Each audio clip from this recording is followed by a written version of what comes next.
have closed. That is it. Yes. Thank you for streaming with us here on WUSA 9. I'm Lorenzo Hall. And I'm Larry Miller. Tonight could reshape the future of the D.C. government with several longtime lawmakers stepping aside and voters helping decide who comes next. All right, so for the next 3 hours, WUSA 9 is your home for election results and analysis. We're going to walk you through what's at stake in these races, what we're learning as some of the results are coming in, and why it could take days before some winners are officially determined in D.C.'s first citywide election using ranked choice voting.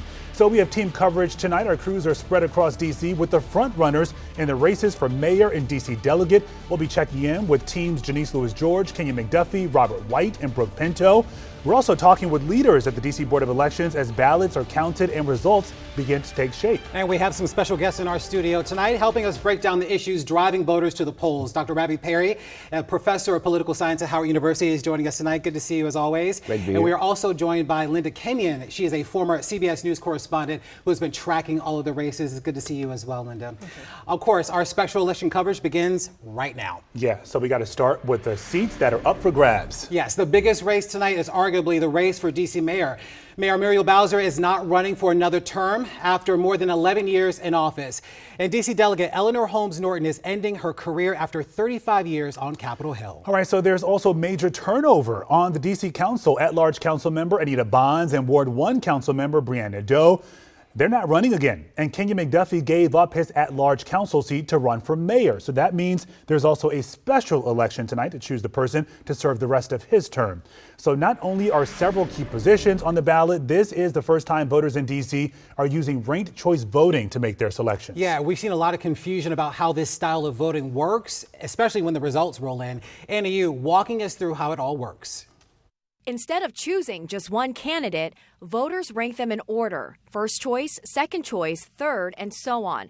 First, all the first choice votes are counted. If one candidate gets more than 50%, they win.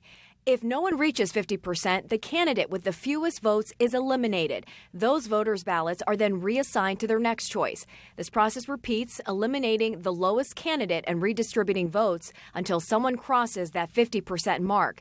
Supporters say it rewards broader support. Critics say it can be more complicated. But either way, your full ranking could decide the outcome. All right, so the D.C. Board of Elections will start tabulating the first ranked votes tonight. That could go on until June 21st. The second round of tabulations should be done by June 24th. Any mail-in ballots that arrive at the Board of Elections by June 26th will be counted. So you have 10 days. That means final results could come by June 26th or later. So we're going to be in this potentially for the long haul. Right. But But no matter how long it takes, count on WUSA 9 to bring you updates on the results daily until we have a new mayor, I guess a number of new candidates in D.C. D.C. delegate, yeah, council Attorney members. General, Yes, everybody. So long lines remain at some polling places right now. Here's a live view, or we're going to take you there in just a minute because we know a lot of folks were still in line waiting to cast their ballots. Yeah, and of course, if they were still in line by the 8 o'clock hour, at the top of 8, as long as you are in line, you will be able to vote. All right, so let's dig into the closely watched race for D.C. mayor. There are 7 Democratic candidates. The polls show that the candidates really standing out amongst the pack: council member Janice Lewis-George and former council colleague Kenya McDuffie. So let's talk about the polling, right? Yeah, and you got to really pay close attention to this. Not just who's leading, but also the number of voters who just couldn't make up their minds until the very last minute. CityCast DC released this poll back on May 20th after surveying 735 people in DC. So 39% ranked Janice Lewis-George as their top choice. That was 5 points ahead of Kenya McDuffie. No other candidate topped 7%. But the key number here, nearly 1 in 4 voters still undecided at that time. That's a lot. That is a lot, and it could certainly decide this race, no doubt. Ward 8 Democrats, meantime, released this straw poll back on June 1st. Now, this one had a much smaller sample size, about 164 voters, which, when you start to get into the math, kind of raises some questions. But it showed Councilmember Janice Lewis-George leading with more than 56%. Councilmember Kenya McDuffie finished second with more than 32%. Yeah, and finally, this Washington Post Schar School poll was released on June 5th. Nearly 840 voters took part in this. And yeah, like the others, it also put Lewis-George ahead of McDuffie again by 5 points. But once again, look at that undecided number, 25%. Those voters were surveyed between May 27th and June 1st. So plenty of time for their decisions to get sort of crystallized in that point. All right, so let's talk about, no doubt the sort of leading candidates in this race. We have Janice Louis-George, who's been sort of really the candidate to beat at this point. I thought a lot of the candidates have really focused on her. She has been able to draw support from really a large swath of the Democratic Party, but she's also faced opponents and also President Trump himself. Yeah, that's right. Tonight her campaign is gathering in Shaw as the results are coming in. I know, of course, they are hoping for a win, that yes. A lot of voters ranked her first. Our Rafael Sanchez-Cruz is live at the historic Howard Theater with what she is telling voters just, I guess, hours before the polls closed. You spent the day with her, Rafa.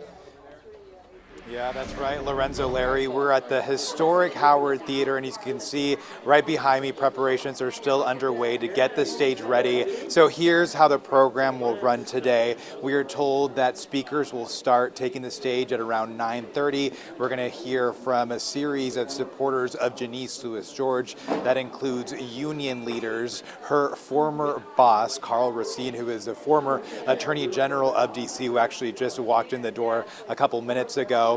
And then we will hear from Janice Louis-George at some point. And I'm saying at some point because, as you mentioned, there are still people in line.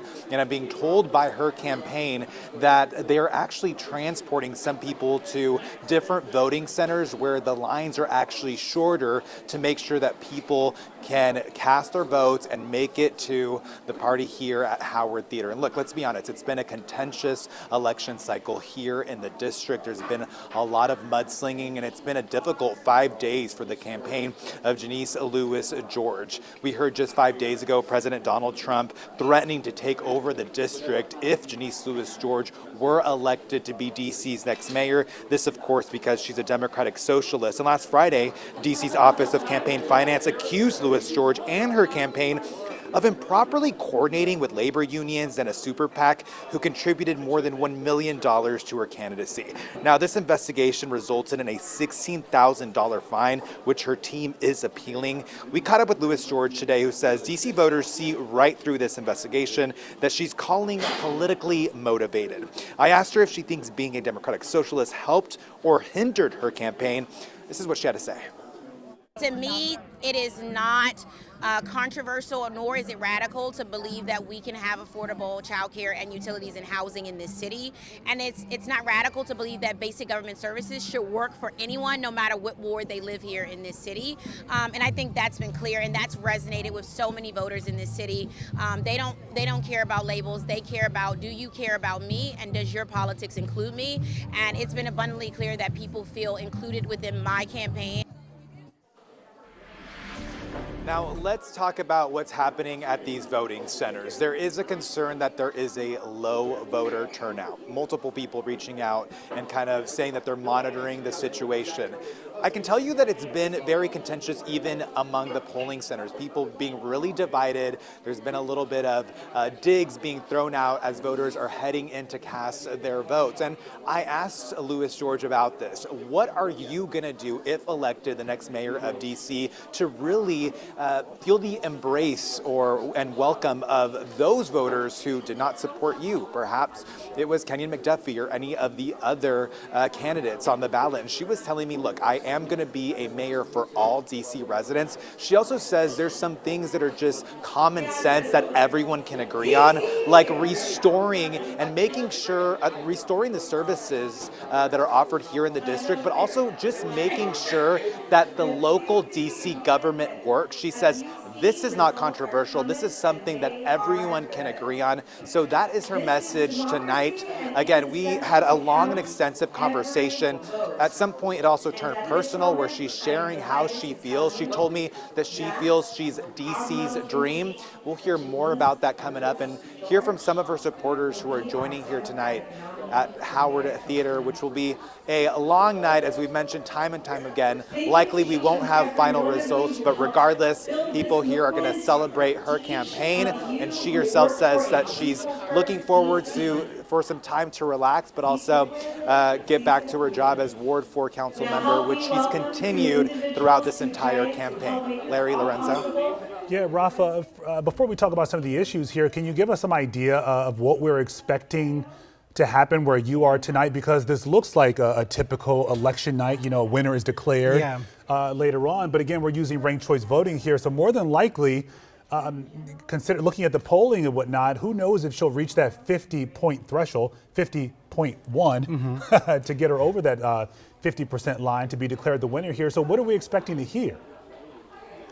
Look, they've been calling it a party, but they haven't said a victory party or a watch party. I did ask Janice Lewis-George how she felt that she would pass that 50% threshold now that we have ranked choice voting here in the district. And she tells me she's hopeful, she's motivated, she thinks she's really going to pass that threshold. But the reality is that they know that this is simply just going to be an acknowledgement of the campaign. That's why we don't have a real sense of time of when she will take the stage. Her campaign is telling me that they're waiting to see how the polls turn out, making sure that everyone has cast their vote and that all voting centers don't have any lines before she comes out. That's why we're expecting around 9:30 to hear from her supporters. Again, some of the labor unions who have now are now part of that investigation by the DC's Office of Campaigning and Campaign Finance, but they're going to take the stage. They've been staunch supporters since the beginning, and that's something that she's definitely touting. But it's a very fluid night so far. So that's why,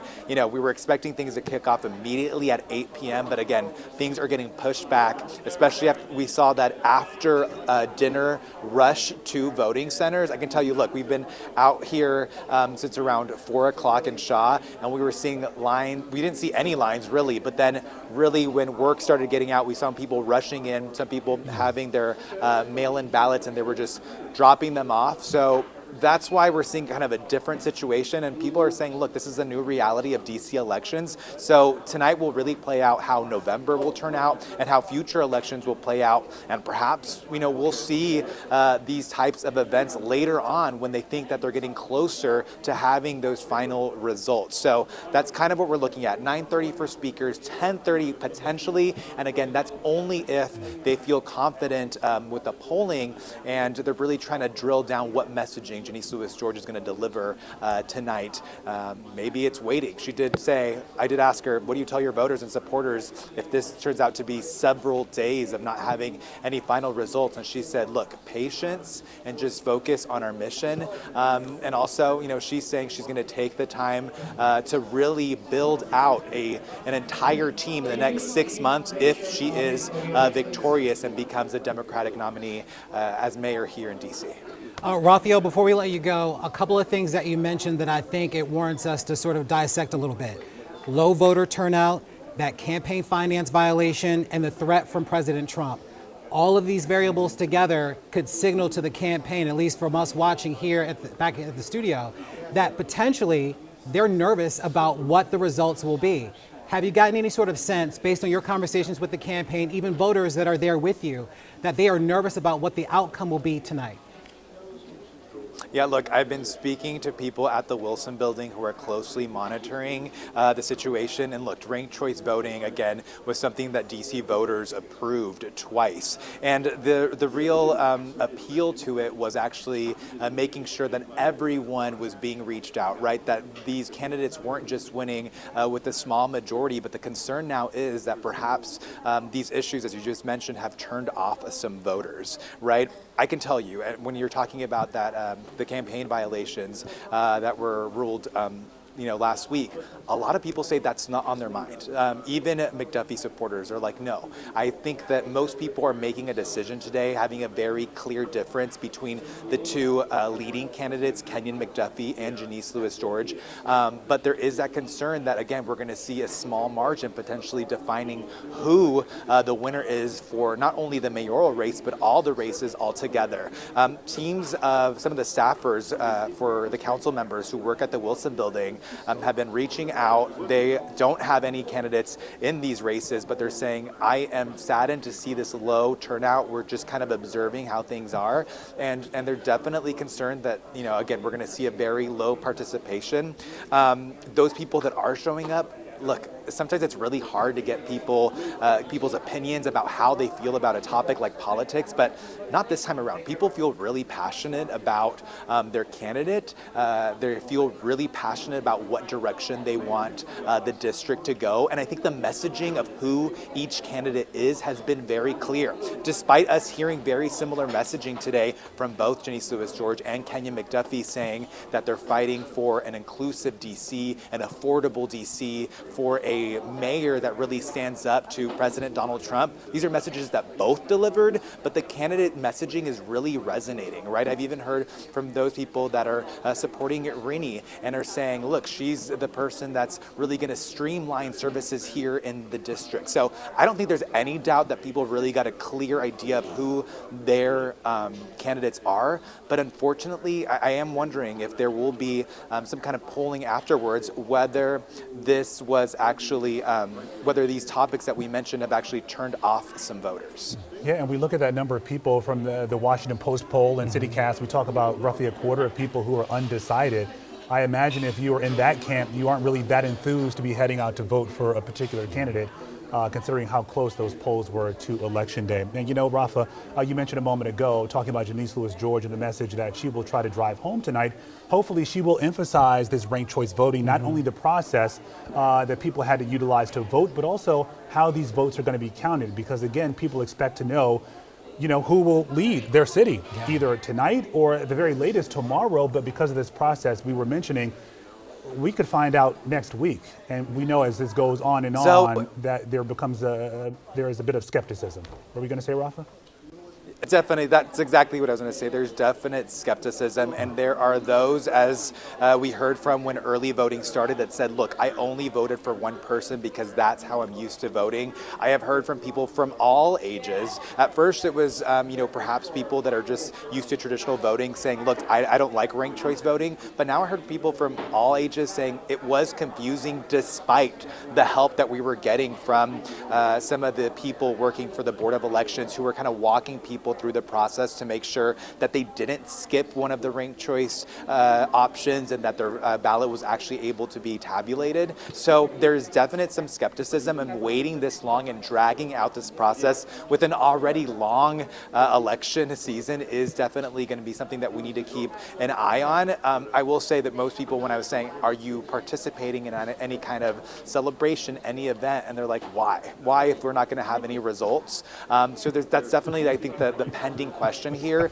That skepticism, despite supporting some of these candidates and supporting ranked choice voting, I think people are still kind of trying to process how this will all play out. And again, I can't say it enough. This is essentially going to be the trial run to see how the Board of Elections has to kind of manage this situation, this new reality, and also voters, how they manage their expectations, and candidates as well. We'll see, who really will get the benefit of ranked choice voting when we see those results play out, and how long it will really take until we know who the Democratic nominees are. That's what I was trying to figure out. I'm like, how do you have a big party when you're probably not going to? We're likely not going to party tonight. But you can always count on a DC voter for a good zinger, To party. Yeah, seriously. All right, Rafa, we'll be checking back in with you a little later. It is still early. Thank you. Sounds good. All right, so Kenya McDuffie supporters are feeling confident tonight as well as the first votes come in. Yeah, Katie Lusso is with them tonight, waiting to hear from the candidate a little later this evening. She's live at the park at 14th Street, the Northwest DC. So, Katie,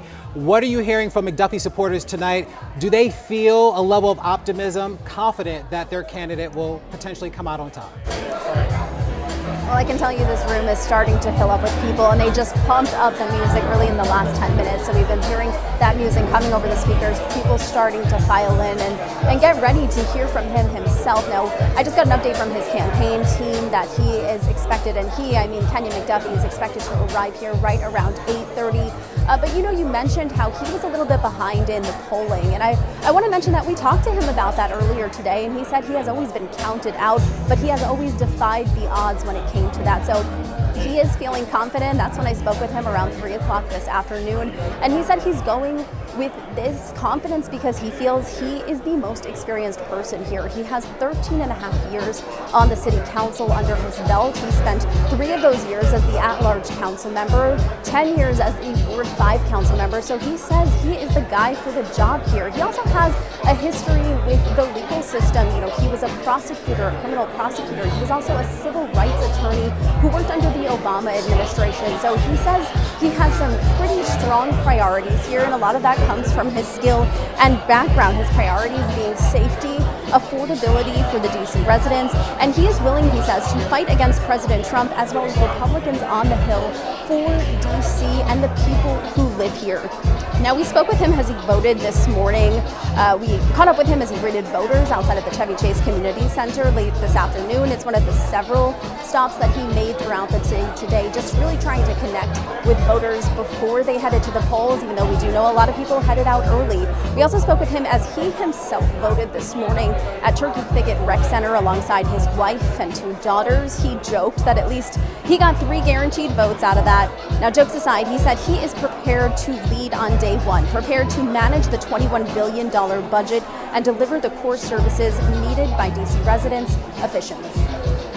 I'm not going to default to raising people's taxes. This isn't just about making promises and empty rhetoric.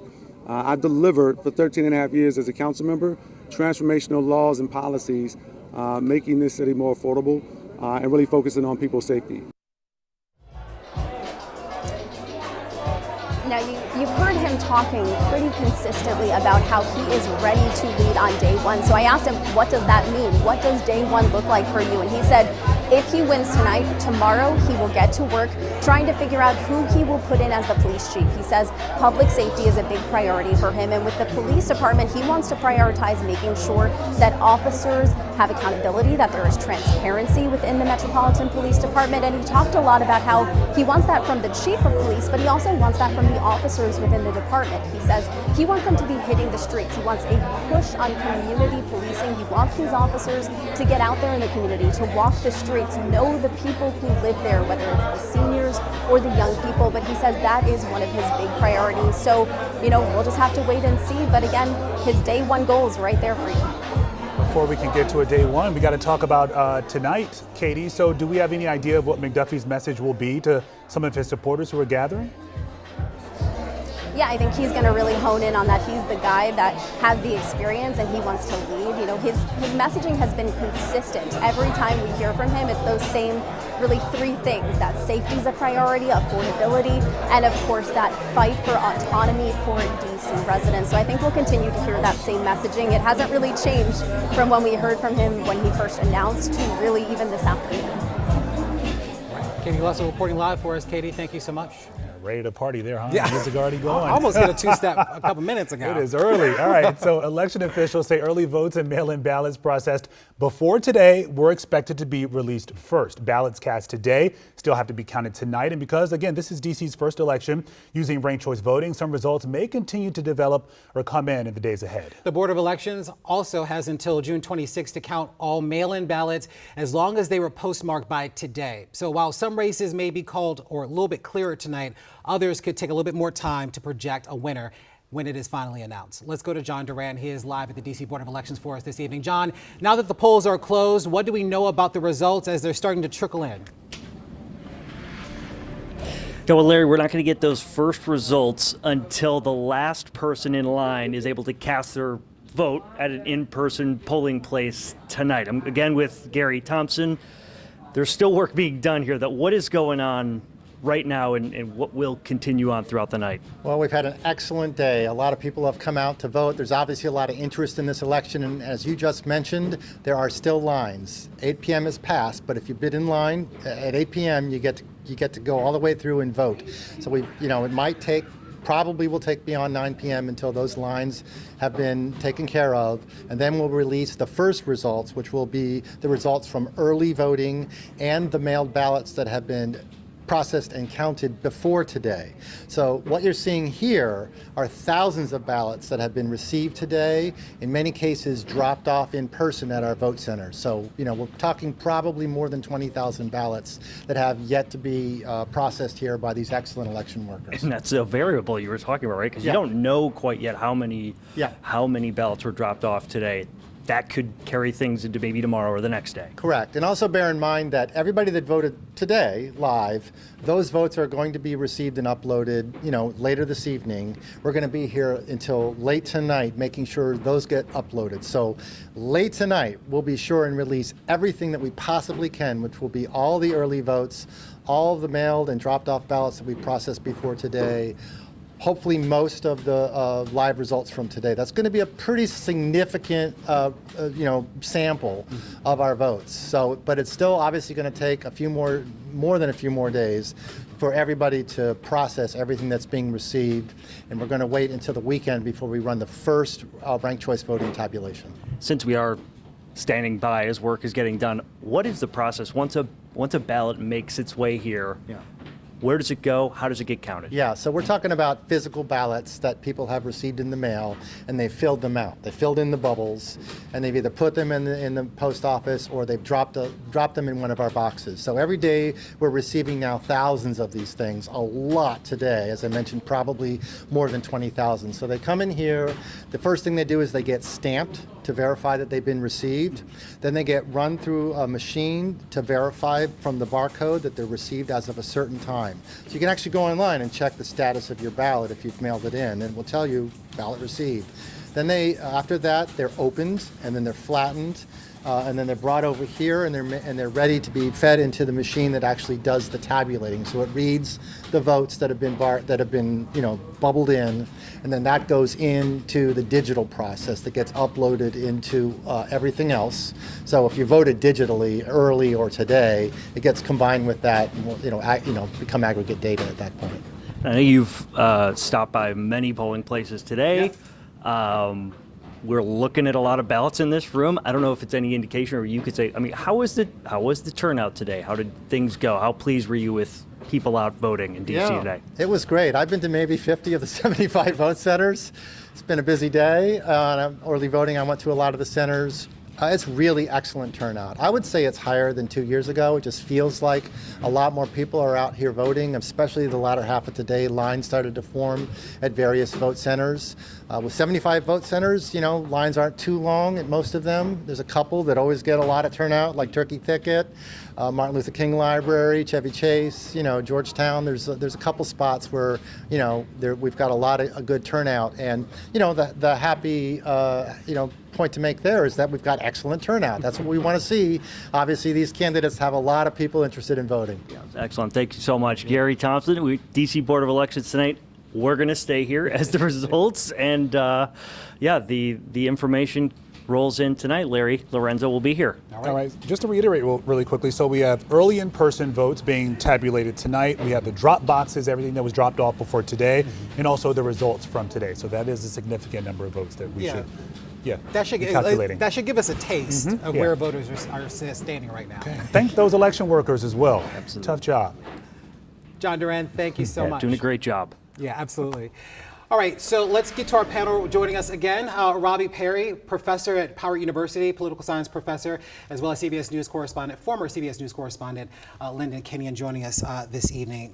Guys, you heard a lot there in the opening remarks. I want to get sort of a temperature check about how you guys are feeling about how things are right now. If we had to take a temperature check of where things stand right now. Again, still really early, but based on the tea leaves, there's something percolating. Particularly in the race for mayor. Yes. Well, I think that it's clear that voters are responding and participating. You just heard Gary say from the Board of Elections that he thinks that there may be a higher turnout than there have been in prior primaries. So we will see, and that will help to determine whether or not these parties are victory parties or just wait and see parties. But he also said there toward the end that they may not even start to tabulate ranked choice voting ballots until the weekend. And today is Tuesday. Yeah. So that's a long time away. And, for the whole President Trump variable here, he hates when election nights happen and no one knows what happens until days later. He automatically assumes that's corruption. So if the election is not, for mayor, is not clear by the end of the night, you could expect Trump to probably say something tomorrow. Yeah, that's very true. Linda. He's been very outspoken about, as Ravi said, not knowing elections results right away, always claiming that it's ripe with fraud, that the elections are somehow rigged. He has a stake in this election, especially when it comes to the mayor's race. And so he does not want the Democratic Socialist person to win this race. So I'm sure we're going to be hearing from him.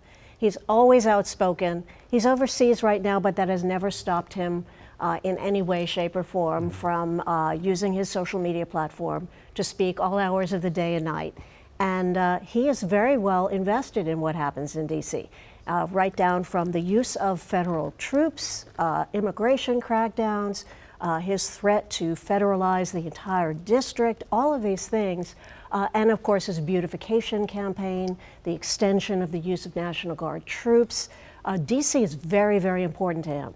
So if he did not weigh in on this, I would be very surprised. And so do you think he's going to make good on that threat if Janice Louis-George wins? He's talking about taking over the district again if a Democratic Socialist is elected mayor. But I look at Zohran Mamdani in New York, and those two seem to be getting along quite well. So what happens? I will tell you that his relationship with Mamdani in New York was a bit of a surprise.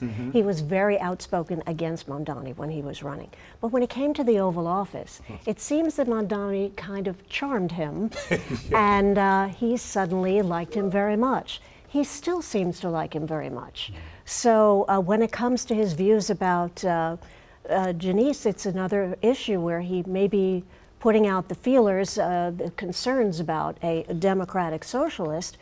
But if he feels that he can work with her, he may all of a sudden like her very much. So That's right. And he can move very quickly from one point of view to another. well, Fox News voters have done that. They actually had several polls of Mamdani policies over the first couple of months and asking their viewers whether or not they liked Mamdani policies in New York City. They liked them so much they stopped doing the polls. How about Well, that? that's very telling. What more could he do when he talks about taking over the district? Well, one, I think this is important to remember, this is their primary. So, as much as we talk about the mayor will win tonight, theoretically, there is an election in November, and, there could be a Republican candidate that Trump supports that theoretically, depending on how votes go, could beat whoever the Democratic nominee is today. And so, Do you really think that's possible It's in DC? procedurally, it's not, it's likely impossible, but turnout is what we do in politics. And so anything is possible in an election, particularly another thing that we haven't talked much about is that McDuffie has, I would argue, has somewhat taken opportunities to disaffect from the Democratic Party when he ran as an independent.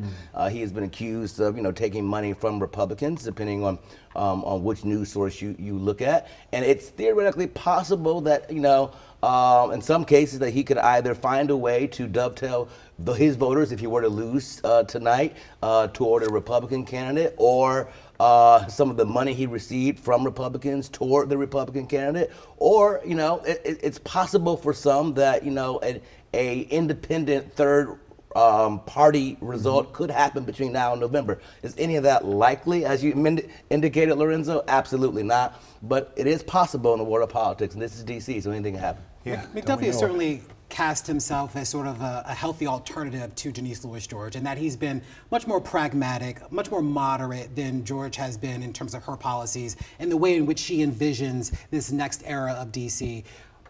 I think for some of those voters, those that are sort of more moderate on the Democratic side, and even some Republicans, they actually see a friend in him.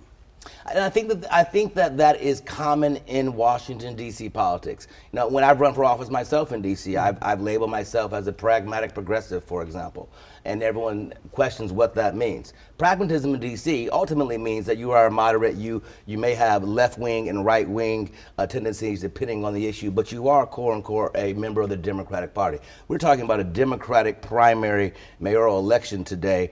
first time of ranked choice voting, which is another thing that's interesting. This is a closed primary this time, but the reason why some people voted against ranked choice, even though it won overwhelmingly, is because the next time there's a primary, it's an open primary, and it will in fact be able to include independents and Republicans. That's why some people voted against it. But this time it's Democrats only, and so we'll see, hopefully, apparently by Saturday, whether or not the results come through to see if it benefits the era of pragmatism that did not have the benefit of ranked choice voting before. I would argue, actually, though, that many of the presumed expected higher turnout that we're thinking about may happen today, that Gary mentioned from the Board of Elections as well, is likely because it's maybe an anti-pragmatism election, an I would even argue perhaps Bowser machine election.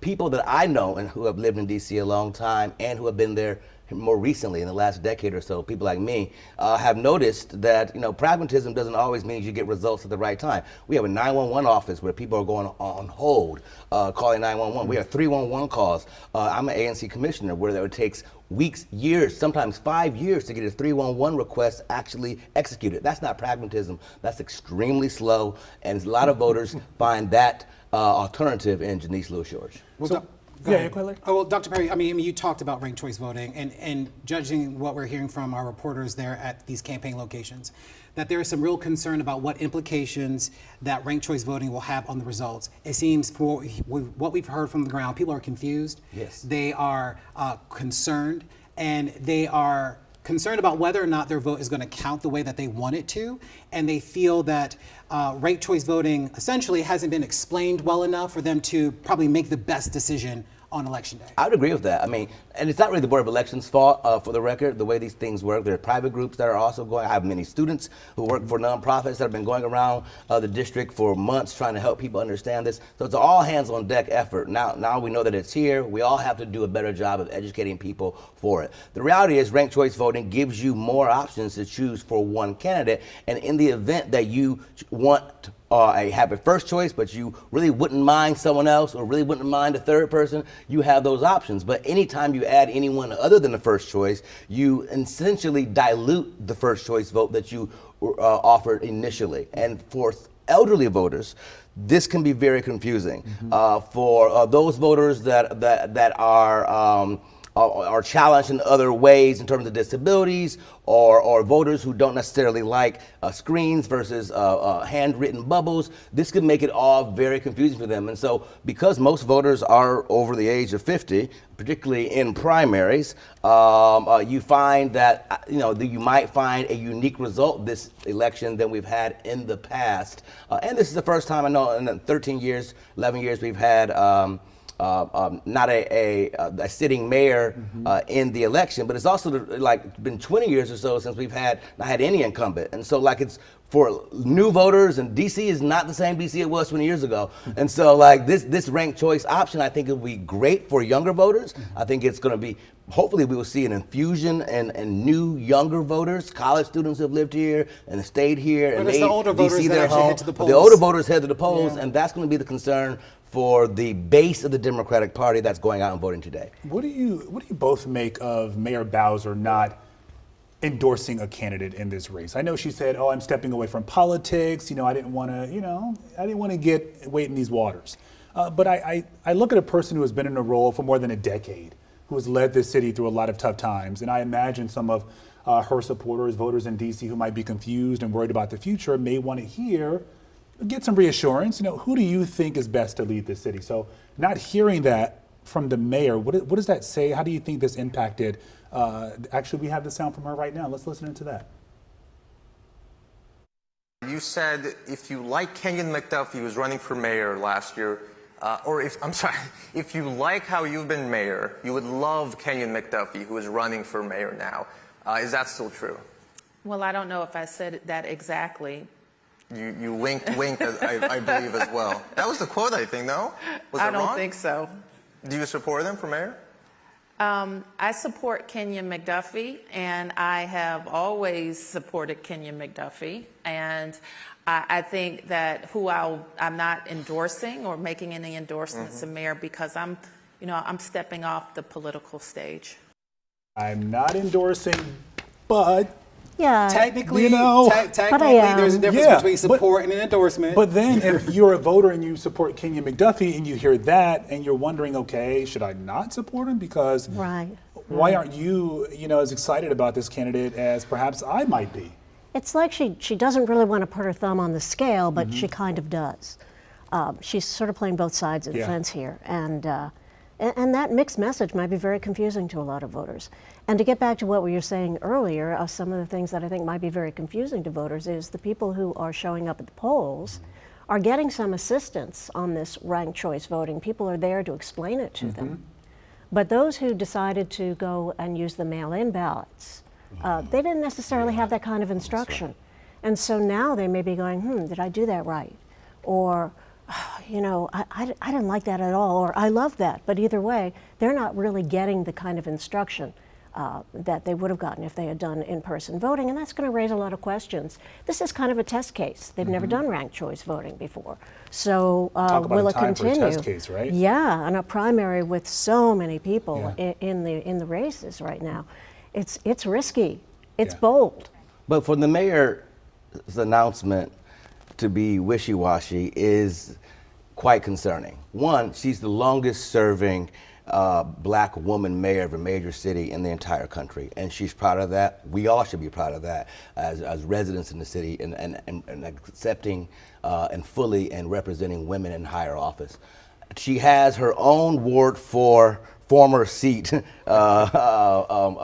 council colleague running for mayor, whom she apparently doesn't support, but has clearly said in that Axios interview you just played that she supports Kenya McDuffie, which is in politics an endorsement. So you don't have to go out and do the campaign, the commercials, and shake hands and hug the babies to prove the endorsement. When you say I support someone and there's 6 other people in the race, that's what an endorsement is. You may not have gone out and done the campaign flyers with that, what have you. We also know, because we can follow the money, that much of her campaign resources and support through second and third channels have gone to the McDuffie campaign. And people in her administration. And people in her administration as well. And finally, and what we also know is that this is really a Bowser legacy election, which is why I think she might be on the fence. Because if you do love Bowser, then as she has said, and McDuffie does in fact lose, then it's a referendum on Bowser for sure. And that's what I think she is mostly concerned with. But to be a black woman not supporting another black woman, it's kind of interesting. Oh, Dr. Perry, I do want to give a quick point of clarification. The reporter only asked about Kenya McDuffie. He did not ask about the other candidates in the race. So the mayor didn't have an opportunity to give any sort of feedback about whether or not she supported them and their candidacy in the race. Just to kind of put that all into context. Put that in context. Absolutely, Larry. Okay. Thank you. All right, so we've been focusing a lot on the race for mayor. We want to shift right now to the race for D.C. delegate. Eleanor Holmes Norton is retiring after 35 years in office. Yeah, first time not having her name on a ballot in quite a while, right? It's early, but supporters of each of the candidates are starting to gather at their respective watch parties. Our Randy Hildreth is with Robert White supporters tonight. They're at the Point on C Street in Southwest. Pretty great spot, too. Randy, what are you hearing from the White campaign at this hour? Yeah, good evening to you both. So the watch party started about 40 minutes ago. People have started to arrive in the area in front of me. That's where most people are mixing and mingling. We counted about 100 people have arrived thus far. I had a chance to talk with his campaign manager. He said he started his day very early, 7:30 voting, and then spent the rest of the day working through each ward, making those last minute contacts with voters. I want to show you some video because we had a chance to catch up with him just very briefly in Eastern Market earlier today. Again, really the last leg of the campaign trail. And it's interesting, I had an opportunity to go back in my research and preparing for tonight and listen to one of his early campaign speeches. And he told his supporters at that moment that this really isn't a campaign for him, that he called this his push to be elected a rescue mission to win back D.C., the city's values and D.C.'s future. And throughout this race, he's focused a lot on the fact that he knows this city as a fifth-generation Washingtonian. He talked about the years of experience that he brings to the table, his work under Congressman Eleanor Holmes Norton. And in his ads, he talked a lot about his willingness to go toe-to-toe with Donald Trump. Now, we have had another chance to talk with his campaign manager to get a rundown of what is expected. His dad is expected to give a prayer shortly. We're expecting to hear from leaders with Free DC, a local advocacy organization that has endorsed this campaign, and we're expecting to hear from him around 10 o'clock. And so obviously we will be in place and keep you updated, but the crowd is starting to arrive, and there's an energy in the room about this moment for him and for his supporters. I'll send it back to you. Okay, we'll be checking in with you throughout the night. Randy Hildreth with the Robert White campaign. Thank you. And another top contender in the race for D.C. delegate is Council Member Brooke Pinto. Our Eric Flack is live at her watch party at Eaton, D.C. and Northwest D.C. Hey, Eric. All the different sounds. Yes. Hey, Larry, you know, you got the band setting up behind me. We're ready to get going here very shortly as Councilmember Brooke Pinto's supporters are streaming in. You know, there are a couple of main issues that she hopes differentiates herself from Councilmember Robert White. Those are housing and statehood. Let's talk about that housing piece, though, because it's really one of the cornerstones of her campaign. She's pushing a plan called Breaking Ground DC that's calling for more density of housing near metro stops. She wants to relax rules and restrictions on some of the smaller housing units around the city. She's calling for a federal tax deduction for renters, and she's also calling for the repeal of the Federal Height Act. That's that long-standing federal legislation that restricts how tall buildings can be in the district, which of course restricts the amount of housing and drives up prices. Pinto has also hammered D.C. sovereignty. She opposes the federal surge in D.C. She says all those National Guard troops as well as federal officers really undermine local policing. She says D.C. statehood is really the only way to solve that problem, and she pledges to continue the work of longstanding D.C. Delegate Eleanor Holmes Norton, who has of course fought for statehood here in D.C. for more than 3 decades. Brooke Pinto is only in her second term as a D.C. council member. She is not from the district, although she says she will fight for the district if elected. We're going to see how this all shakes out as the results come in, as do her supporters now filing into a watch party they hope turns into a victory. Guys, back to you. I got to admit, it was tough to hear what you were saying there, Flack. We just heard, please don't stop the music on repeat. So we understand that it is clearly a part. The music. No, they're not. All right, we'll check in with you a little later. Thank you. Thank you, Flack. Continue to soldier on, brother. Yeah. All right, we want to bring in our guests again. We have Linda and Ravi here still standing by with us. I want to talk about this race because I feel like it didn't get enough attention this campaign cycle. You're talking about Eleanor Holmes Norton, a fixture in D.C. for more than 3 decades. She has done so much for this city, and not seeing her name on the ballot is just quite jarring. Well, she's a legend, and she deserves all the applause. She has been a champion for the District of Columbia before home rule, before we had mayors, before we had a city council.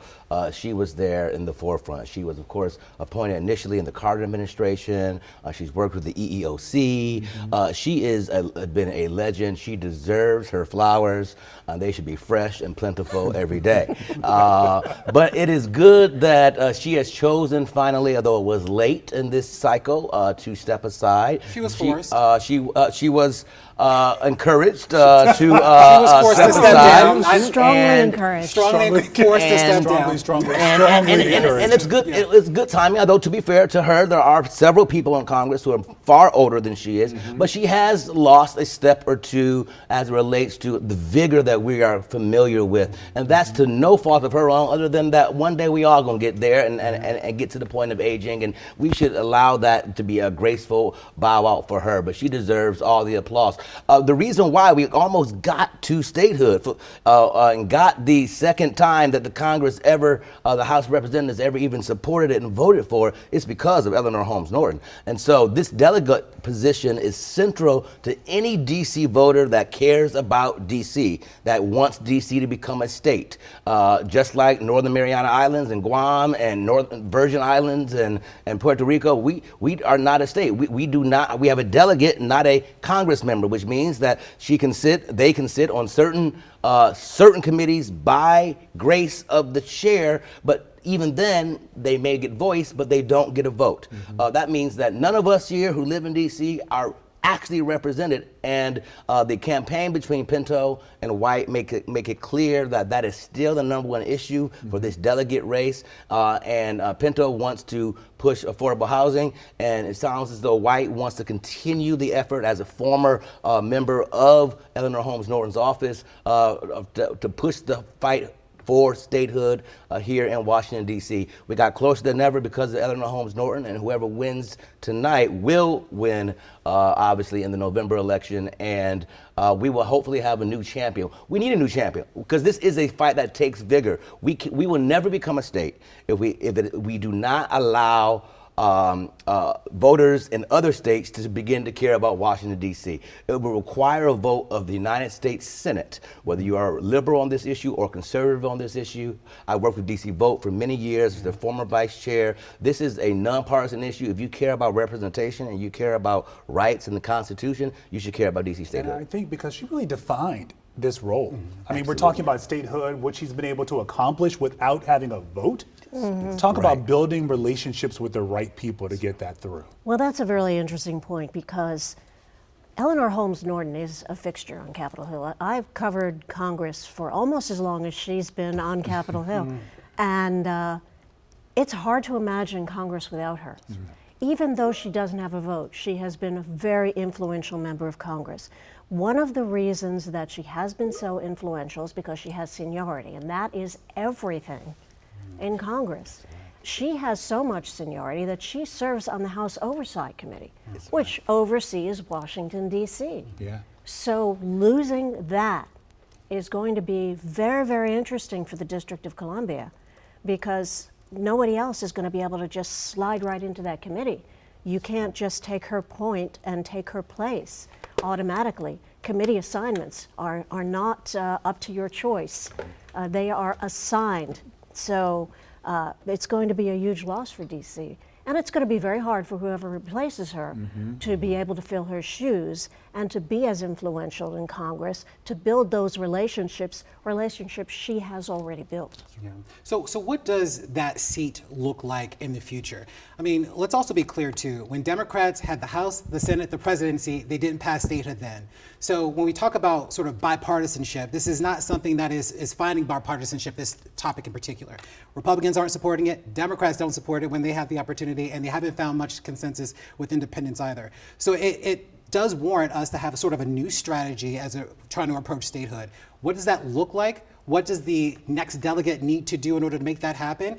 And what would you recommend? So there are three things that have to happen. One, we haven't had an actual state convention here. So if we are following the norms that most liberals are who are supporting this effort here in DC and outside of DC, again, you will need senators from every state to make this happen. So it can't just happen with us voting for it ourselves.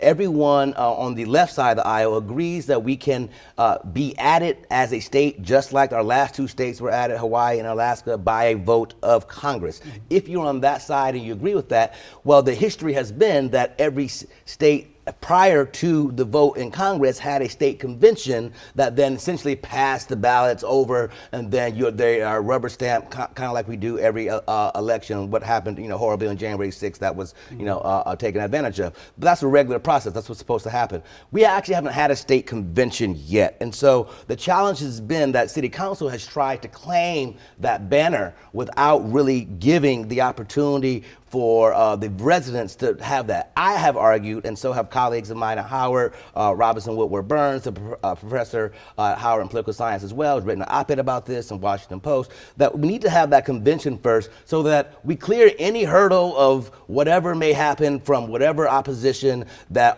this is not like it was with the 49th and the 50th state admissions. And so if that's the case, we shouldn't just assume that City Council is going to be that representation. And the second reason for that is representation representation. People should want to be excited about this. The last time we did an election, a referendum on statehood interests was over about 10 years ago, and yet we had about 86th percentile. I imagine it will probably be even higher now, but we don't know that. And so it'd be useful also perhaps to do another referendum to remind voters here, people who weren't here when that referendum was done 10 plus years ago, to have them have a stake in saying, yes, I want my name down next to the ballot box that says, yes, I support statehood. And then third, what we have to do, we actually have to get to your point about partisanship. We have to recognize that, you know, there are going to be some independents and some Republicans that are willing to be for this, but the far right is never going to be for this because the constituency here in D.C. is not conservative.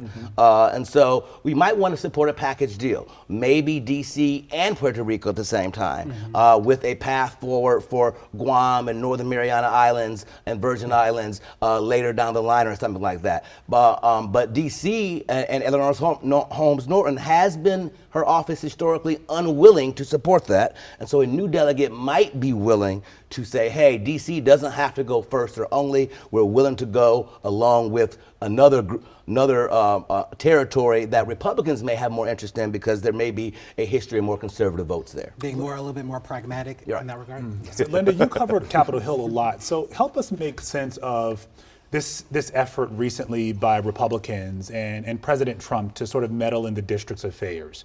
Why is D.C. so important to them? I look at some of these other lawmakers. They have so many problems in their districts, but they're on Capitol Hill giving press conferences and holding hearings about what's happening here in the district. Like, why does that matter so much to them? When it comes to the president, he really wants to make his mark in D.C. and he wants to have a legacy. Very central to his legacy is, of course, beautification of Washington, D.C. And while the House Oversight and Committee does have a lot to do with what's happening in D.C. itself, the president has been expecting that D.C. will, if you will, fall in line with his expectations. And if not, then he wants to send it to federalize. You've seen what he did with immigration. It has become a bit of a test case because he can do this. It's a federal district. He can do things in a federal district he can't do in a state. For example, he can send in the National Guard troops. In states, only governors can send in National Guard troops. But the president can do that. He can federalize. And so he is using D.C. kind of as his blank slate. Isn't it funny how we forget that, by the way? He can use the National Guard right now, but then you think of January 6th when he couldn't do it. Mayor Bowser didn't send in the Guard. Right, he blamed the mayor. Yeah, so it's just funny how things so happen and we just forget. Yes. And, He blamed the mayor, but really, in point of fact, it is the president of the United States who can call in the National Guard in the district. And he can delegate that to the defense secretary, who can then delegate that to the Army secretary. And so we saw a lot of this like three-tiered situation going on January 6th, and he was saying, it's not my fault, somebody else should do it. No, somebody else should do it. He was in the dining room having lunch. And watching television. And so it was a situation where, yes, he could have sent them in. He had the legal authority to do so. Clearly, he's showing that right now. And he's using D.C. as an opportunity, a springboard, to show other states what he thinks he can do as well. He has more power in the district than he does in the states. In the states, the governors can refuse to call up the National Guard. He knows he doesn't have to go through that hurdle in the federal district. So he's using it. He's able to flex his muscles here because he has more power here. The other issue that we often don't talk about as residents in D.C. is in not having a congressional representation, not being a state, is that we don't have a voice in the same way that residents of other states have. And by that I mean, while Trump or any president can put out the National Guard, when it comes to legal law enforcement issues, our Attorney General is really circumscribed to juvenile enforcement. Everything else, anything happens to you that puts you in a criminalized status here in the District of Columbia is automatically a federal violation. And so for this to be a majority plurality black district. If it were to become a state, would be the most black state in the country. For this to certainly be a people of color district. If you do care about crime and not just the mantra of public safety, then you would be concerned about statehood and DC having the ability to have a state and have an attorney general and a state legislature that actually has jurisdiction over our own laws. In other words, you can do the same crime in DC that in Maryland or Virginia has a much lower penalty, much lower cost, but as long as we continue to not be a state, every time you get pulled over in Washington, DC, you're essentially interacting with the federal government. Mm-hmm. Okay. All right, with that, we've been talking a lot about the mayor, and we want to get back to that mayoral race. That certainly is top of mind for many. We want to get back to Janice Louis-George and her campaign. Yeah, so tonight, as we told you, her campaign is gathering in Shaw as the results are starting to come in. Our Rafael Sanchez Cruz is live at the historic Howard Theater. So, Rafa, what's happening there at this hour? Look, Larry, Lorenzo, you might not see a lot of people behind me. I can assure you that supporters have been trickling in.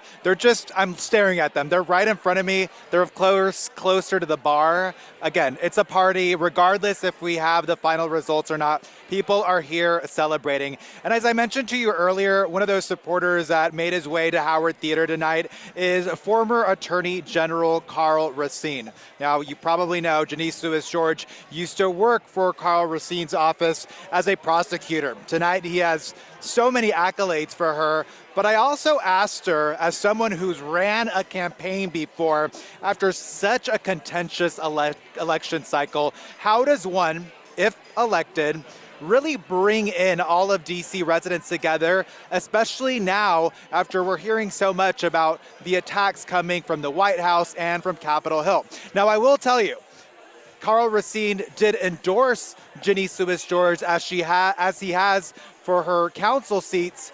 And it's also interesting to note for voters and perhaps remind them that Karl Racine had a very contentious relationship with Mayor Muriel Bowser. So I asked him, how do you bring DC residents together? This is what he had to say. I think it's incredibly important to clearly communicate DC values to the White House. It's also important to be pragmatic, practical, and really smart in how you deal with the White House. And I think she's done an exceptional job in that regard with respect to the campaign, especially last week's, intrusion into the campaign by President Trump. She reminded us all that this campaign is about DC voters, their values, and who they want to represent them, not who someone who only lives here on a part-time basis wants to see in leadership. I think that's the kind of leadership that we're going to see for all the next 4 years, and it's welcomed.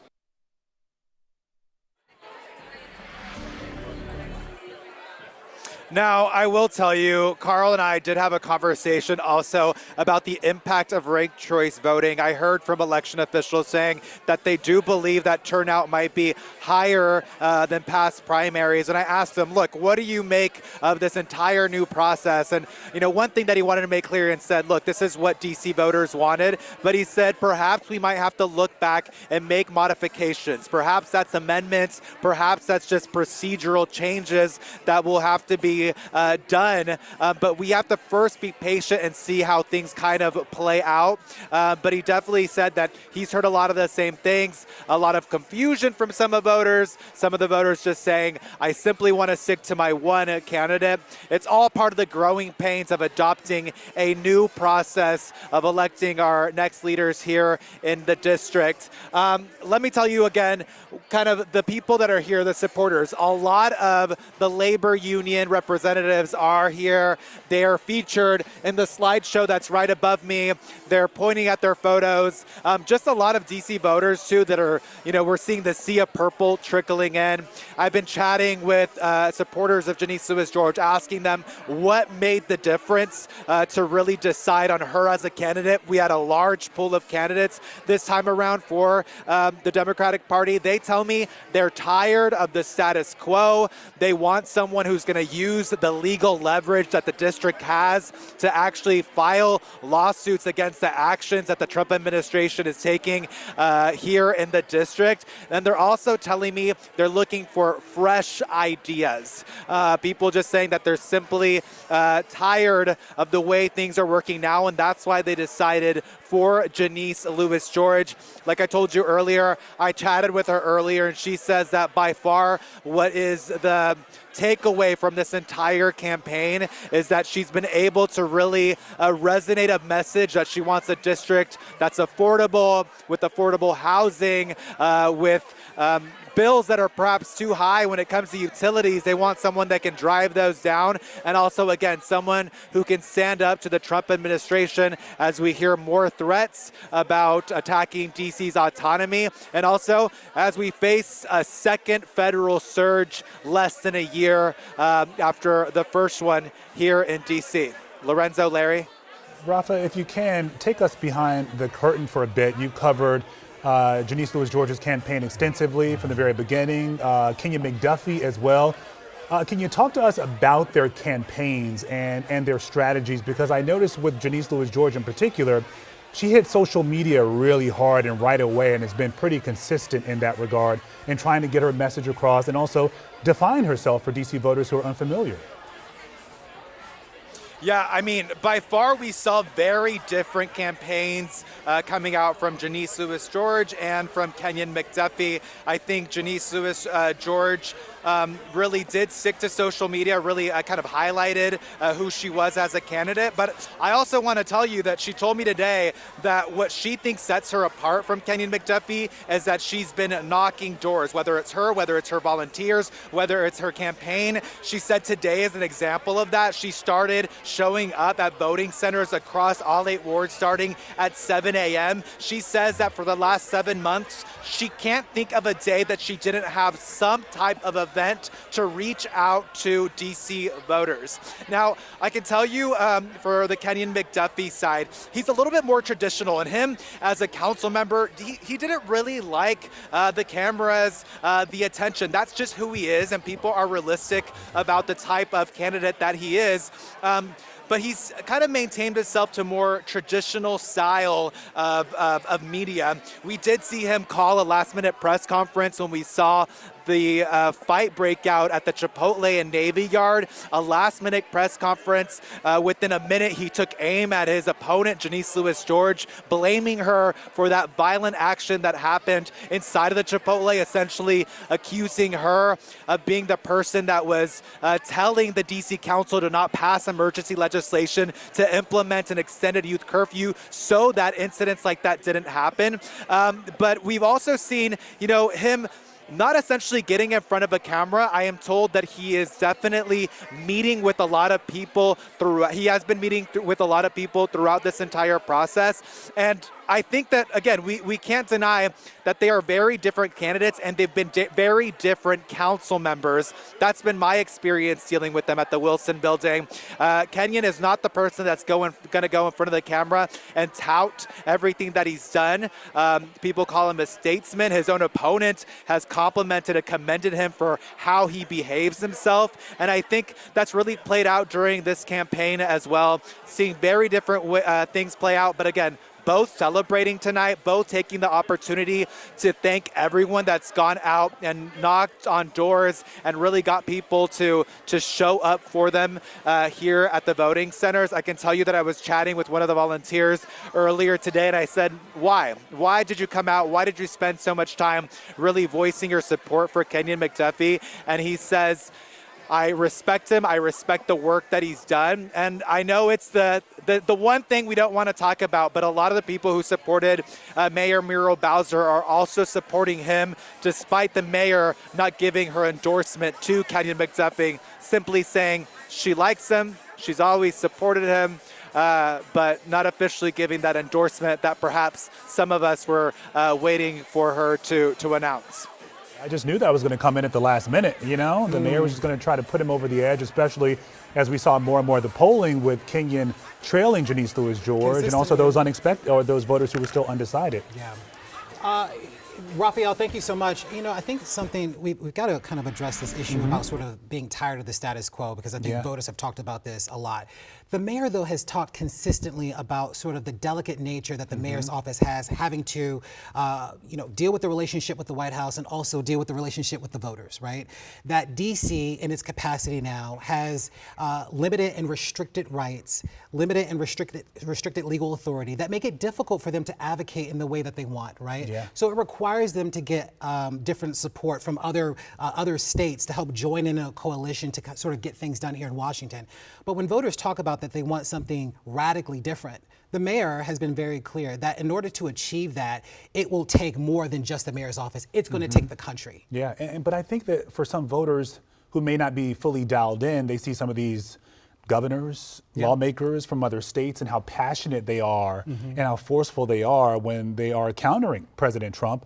And I think not understanding the process and politics and how you have to work behind the scenes and pull these different levers, I don't think they understand that, and I don't think they want to see it. They just want a mayor who's going to be out at the forefront and forceful. And even though the mayor has said that's not how it's going to work, we're not going to be able to get X, Y, and Z done, it's still unacceptable for a lot of voters. The political theater only takes They want the political theater, They want to see all of that. They want the show. Yeah, it's going to be a lot of work for whoever that next mayor is. We'll see how much more political theater we're going to get, if any.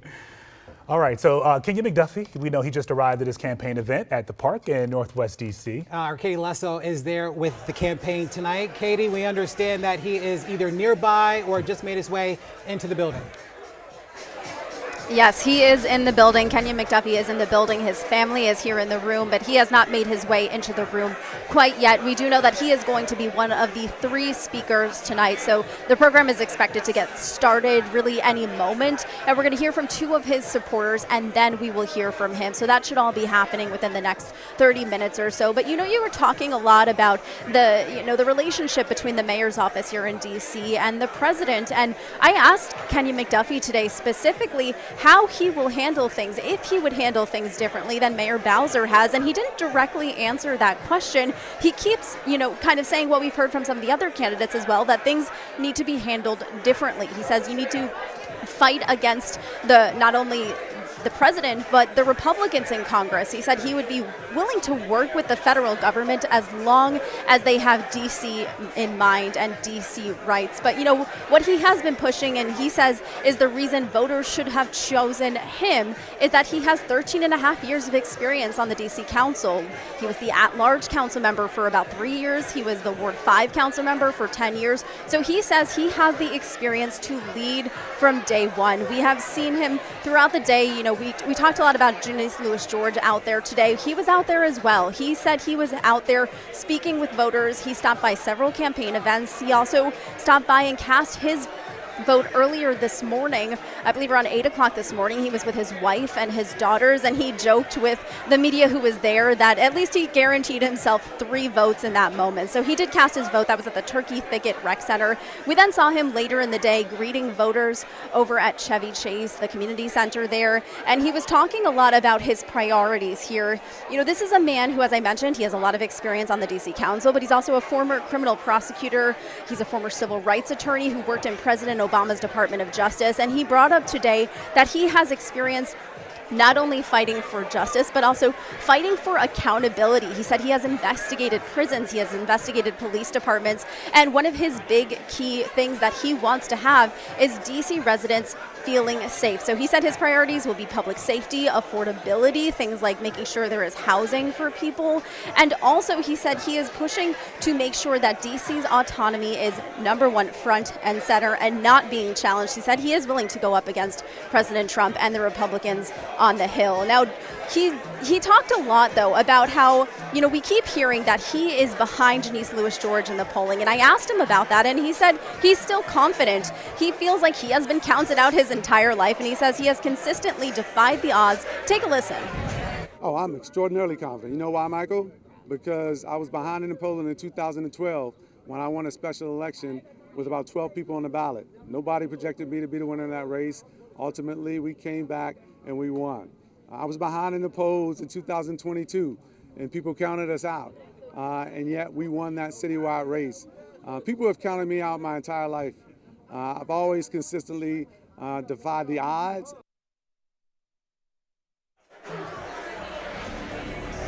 And so I also asked him, he has been very adamant that he is the person with the experience. He is ready to lead on day one. I asked him, what does that mean? And he said, well, first off, he would be working, if he wins tonight, he would be, first of all, working to hire a new police chief. He said he wants a police chief who is going to have officers who are held accountable and are focused on transparency. He says he wants that police department to have officers who have a community involvement. They're out in the community. They're walking the streets. They're meeting their neighbors. They're knowing who the seniors are, who the youth are able to have those conversations. And he said that's really the first step in making sure there is public safety, is making sure that these officers know the communities versus just being in the communities, actually knowing the people that live and work in these communities.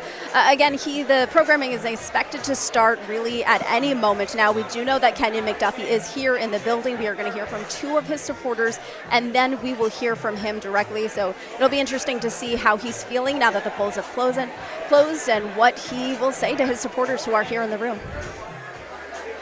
Yeah, and there's a lot on the line here tonight for McDuffie, we should point out, because he has been in city government for more than a decade, serving as a leader, first as a Ward 5 council member, then of course the at-large council member before resigning to run for mayor. So if he does not emerge victorious in this race, then that will put him in, at least for the time being. For the time being. Yeah, for the time being. Yeah, I don't think we're going to be done with Kenyon McDuffie when it comes if he to does his, not win this standing. primary. I know. He's passionate about D.C. government and serving D.C. residents, so we will see what happens. All right, Katie, we'll be checking back in with you. Thank you.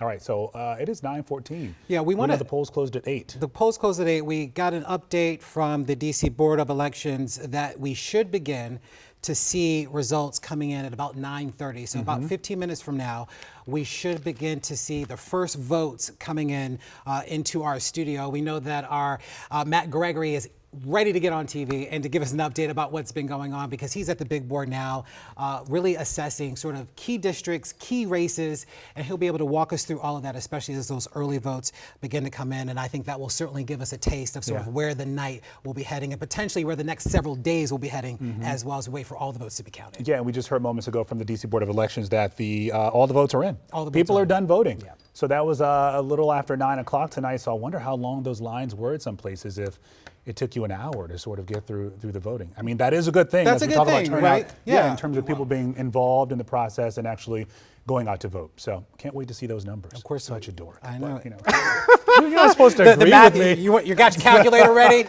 I'm like, I can't wait. Come on, give me those TI numbers. 80, is it TI 83, TI 84? Oh, is that what the kids are using? Math using and these trauma. days? I'm not going to be doing the adding. All right, John Duran, he is at the Board of Elections headquarters right now.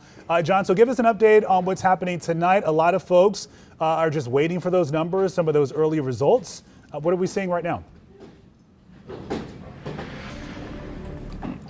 Yeah, everybody's waiting for the first round of results, and we know that we had to wait until that last voter at a polling place in D.C. casted their vote before we could get any of those results. With Gary Thompson, the board of the D.C. Board of Elections, that's happened, right?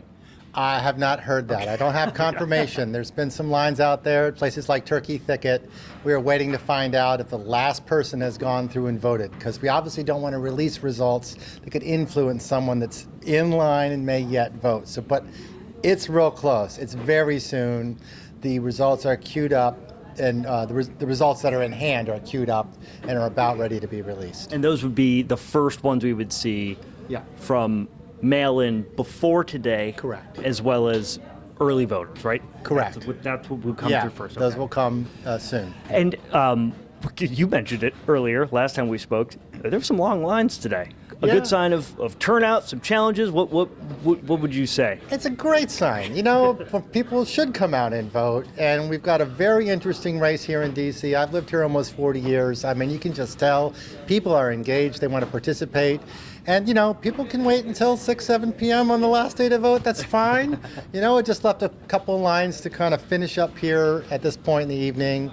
We'll get the first results released as soon as we can. And then tonight, we see some action. How busy is this room going to be, the room next door going to be as these ballots come in? We're going to keep going for several more hours, trying to process and count up as many votes as possible. These are ballots that have been received today in our drop boxes. We got, over 20,000 to get through. We won't get through all of them tonight, but tomorrow there'll be a lot more progress made. And pretty soon we'll start releasing results, periodically.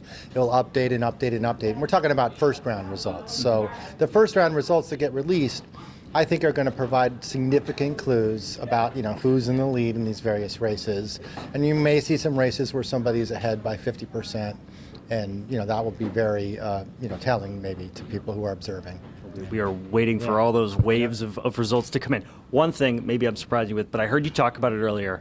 This isn't just a regular I voted pin. Yeah. There's a little history behind this. Oh, yeah, sort of a vintage pin. I had a neighbor, Felix Lipinski, a longtime election worker. Before he passed away, he gave me all his I voted pins. This is the earliest one. It's from 1976, shortly after Home Rule, one of the first elections we had here in D.C. So I've got this cool pin that I like to wear on Election Day. Every election night? Yeah. Sometimes I wear the 78 one, 1981. They're really cool. Yeah. Sure. Yeah, change it up. But a lot of history behind those pins. Well, Larry, Lorenzo, we're keeping an eye on things here. Haven't heard yet that the last voter has casted their vote. So we're still waiting on those results. Also, that is but not we'll be the here. case. Wait, just to clarify really quickly, the last person has not cast their vote as of yet, John? That's what I'm hearing from Gary, correct? They're asking for clarification. So far, we haven't heard that the last person has cast their ballot just yet. Correct. Correct. Okay. We're still waiting. They really waited till the last minute, but we like it. That's a good thing. Better late than never. Yeah. And you're talking about ranked choice voting, so I imagine. Done so. Okay. So we're close. We're close. Okay. Yeah, ranked choice voting too. I'm sure a lot of people are probably just taking their time. We're close, yes. Yeah. If you really love a candidate, just think about that process. You love one person. Takes a little longer maybe to fill out the ballot. Then you got to go, okay, do I really, it takes so much to circle that other person's name that I kind of don't like. But here we go. So yeah, a lot of thought has to go into making this decision this time around. It's interesting. Ranked choice voting is available now and has been going on in 62 districts around the United States. New York, California, Minnesota have all been participating for some time. It's surprising that we're at this point now where voters in this election, though it is the first time that voters are going through this process of ranked choice voting, that there is so much confusion about the process, about how a candidate, how you go about the process of voting. You have to ask the question about whether or not the Department of Elections, those that are elected leaders, did a good job in providing the community with enough education to make them feel comfortable enough to head to the ballot box, to turn in their mail-in ballot, and to know with confidence that everything is going to be okay, that this is not only a secure election, but the process and this new way of voting is what city officials believe, as well as those DC voters believe, is going to be an efficient, productive, and a meaningful way for them to vote for the candidate of their choosing. And what I really wanted to hear as we were having these forums and debates and dialogues between the candidates over this cycle, we talked about ranked choice voting. Who would you rank second? Who would you rank third? A lot of them said, I'm just ranking myself. I'm not going to rank anyone else. And I was like, this is a missed opportunity because this is the new norm in DC. We will be using ranked choice voting moving ahead. So this was a perfect opportunity to educate voters and let them know how to go about the process. But clearly that did not happen. And speaking of ranked choice voting, I think about the last time we had this race for mayor back in 2022, looking at the results then, and Mayor Bowser, we know she ultimately won, but we would have gone to the second round in that vote because she didn't crack 50%. Right. So we talk about this process and how many voters are becoming familiar with the different candidates and how these candidates have to work for votes now. You can have name ID like Muriel Bowser and still have to go to that second round. So what I have appreciated though is that some candidates in some of the other races have been really smart about this, teaming up with an opponent, right? Recognizing that there's strength in numbers, strategy, right? If you vote for this person for your first choice, let me be the second, right? And so that cross endorsement is actually going to work out in their favor. Yeah, we saw that in Ward 1. Yes. We didn't see it in the mayoral race, but we saw the other races. It was like every man for themselves, right? No, I want nothing to do with you. Boy, all right. So as we told you, we are still waiting for those results from the DC Board of Elections. We hear that, they could be coming soon. Polls closed almost an hour and a half ago, but we want to check in with our Matt Gregory, who is at the big board, and he's going to be helping us digest and process some of those numbers. So walk us through what you're looking for tonight, Matt. We've been looking at a bunch of zeros on your board for quite a while now. Yeah, I mean, I think the common misconception was that 8 o'clock the polls closed and therefore the numbers would start rolling in. We haven't seen them. We've obviously been monitoring the D.C. Board of Elections and working with the AEP to get through these things. But I mean, honestly, it's zeros across the board just about everywhere. But some of the things we'll be able to talk about or at least show you, and especially with this ranked choice voting, how important that will be, is that we will be able to kind of, oh, this thing has already froze up on me. One of the things we'll be able to actually show you is we'll be able to kind of go through everything and look at where people are ranked in terms of the percentages. And this will be very important in some of these races right here. But like, so if you come over to the mayor's race, which this is not letting me kind of hit that here, but that's fine. We'll just kind of do this. Give me 1 second, folks. This is live TV. What are you going to do, huh? Yep. Sometimes, so. Listen, and I think they're having the gives same. up. Yeah.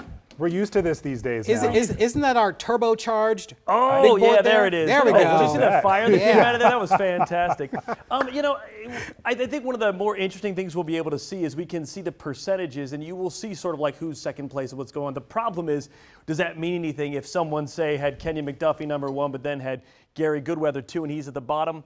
I would say that this is the part where ranked choice voting is going to be a little bit difficult for even us to kind of navigate tonight, but we're going to have the numbers here, and we also will have an idea of who is doing what and in which ward. So, for example, Ward 1, where Brianne Nadeau was the sitting council member, we will have a whole new look here, right? Like we have many different candidates we'll be going through. Same thing is going on there. Larry was just talking about this, and Lorenzo as well, what we could see in that direction. The one that for sure will be decided by the end of tonight or by the end of this will be this at-large council seat right here that was Kenya McDuffie's. We will see either former at-large council member Alyssa Silverman, Donnie Crawford, or Jacques Patterson. One of those will take this role on. Now, one of the things I would like to point out in this is that we also have ranked choice voting that'll be going on for this race right here for Eleanor Holmes Norton's seat, and we could see Pinto White. I'm wondering what happens there.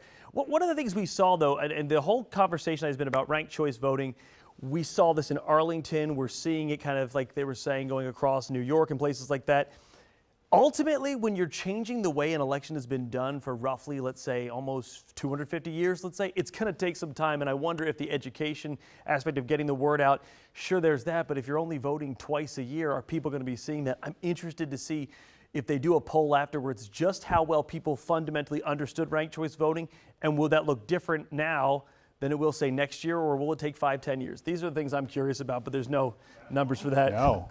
Hopefully not that long. Well, no, I just mean in general, will people be able to understand, like when they get done, will they say, oh, I get it, and then next year will go smoother, or will we have to look at this a decade from now, and then people will finally see smoothness? I mean, you're talking about changing the way people vote.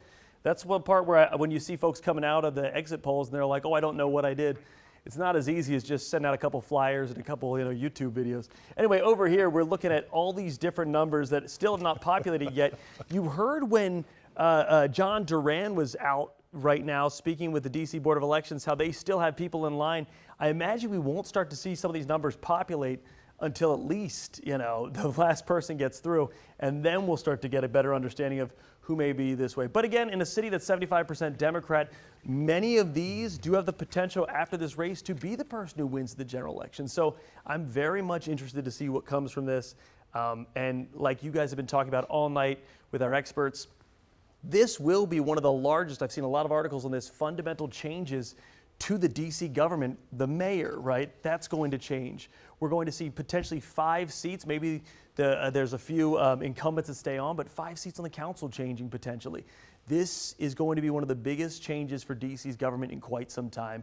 And as soon as that last person casts a ballot, I think we'll finally get some numbers, guys. I like that you mentioned that special election, Matt, for the at-large council seat, and particularly between Alyssa Silverman, who held that seat before, and Donnie Crawford, who was a staffer in McDuffie's office. Yeah. Because when McDuffie couldn't run for attorney general, he essentially won the seat. He took Alyssa Silverman's seat, so now she's trying to get it back. Donnie Crawford worked for him, wants to hold on to the seat. So there's a lot of drama under the surface there. So a lot of people waiting to see what's going to happen in that race. No, that's all. Oh, okay.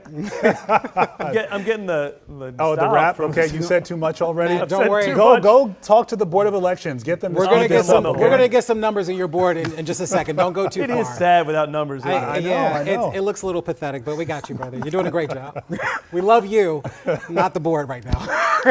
Thank you, Matt. All right. This is going to be a really interesting night. I mean, just there's not only so much at stake, but as voters are trying to navigate this new ranked choice voting, they are clear that they want things to be different. And one of the things that we've heard is that they really want a fighter, right? And I think whereas Mayor Bowser has been very clear that the relationship that she has with the White House and the voters is one that is sort of a delicate balancing act that they're doing consistently. What really has the thing that has allowed people to really resonate with President Trump is that he is boisterous, he's a showman, and you feel like even if you don't agree, that he is passionate about the things that he says that he cares about, right? Even if it might be something that doesn't resonate with you personally, you can respect the fact that he has a clear vision and that he's committed to it. He's a master regardless of what comes. And I think for many now, especially those on the left, they are looking for that sort of champion because politics in the way in which we knew it 10, 15 years ago is gone. And approaching it with this same sort of, statesman-like attitude, I'm going to be above it all, when they go low, I'm going to go high, that just doesn't work anymore. And it's not resonating with anyone. And what we're finding consistently is that those that have gotten the traction on social media, those that have gotten the interest of the public, have those individuals and those candidates that have been out there saying what they wanted to say in the way in which they wanted to say it to the voters they feel are going to come out on election day and vote for them. Which amazes me that a lot of politicians are still struggling with that. Oh, absolutely. Considering we have sort of been in this Trump era now for more than a decade, and we'll see how he's processed everything, how some of his surrogates have also come out and talked about his record, what he wants to get done, but some people still struggle with moving into this new era. I don't know if they are accepting this reality and where we are. Maybe they want to go back to the whole way of being respectful and that statesmanship. But clearly that is not where we are right now, especially here in the district, where the president is right in our backyard. He is right there. We're witnessing everything that's happening and dealing with it directly here in the district. So obviously for a lot of DC residents, a majority Democratic city, that's where they want to see that number one fighter, that person who's standing up. Oh, absolutely. And you talked about Mayor Bowser and President Trump going back and forth. Well, since you mentioned it, we do have some video of those two to talk about that relationship. Take a look at this. The president has the authority by virtue of the statute to request services. Our organizational chart, how we do business, how we fund the police, how we make changes, none of that has changed. I answer to Mayor Muriel Bowser. And let me just say this, let us not have any controversy with that, okay? And Mayor Bowser better get her act straight or she won't be mayor very long. It has always been my focus on, we didn't ask for any federal officers, we're driving crime down, but while they're here, how can we most strategically use them? The National Guard working with the police, working with the mayor. The mayor has, that's not her ideology, and now I think it maybe is her ideology. Let me tell you without equivocation that the mayor's order does not extend the Trump emergency. Oh boy. Okay. Linda, let's start with you and your take. Obviously, we know President Trump has certainly changed the dynamics of this race for mayor in DC. What do you make of how Mayor Bowser has handled this? Obviously, this is a pretty delicate situation. DC is not like states. The mayor here has limited power. So do you think that she handled this the right way? It is a very difficult balancing act for this mayor in particular, and for any mayor that follows her as long as President Trump is in office, because President Trump is a different kind of president. And he has treated the district in a different fashion than previous presidents have. And he has used the power that he does have and exerted it, and he has been a very good practitioner of social messaging using social media. And this has worked very much in his favor.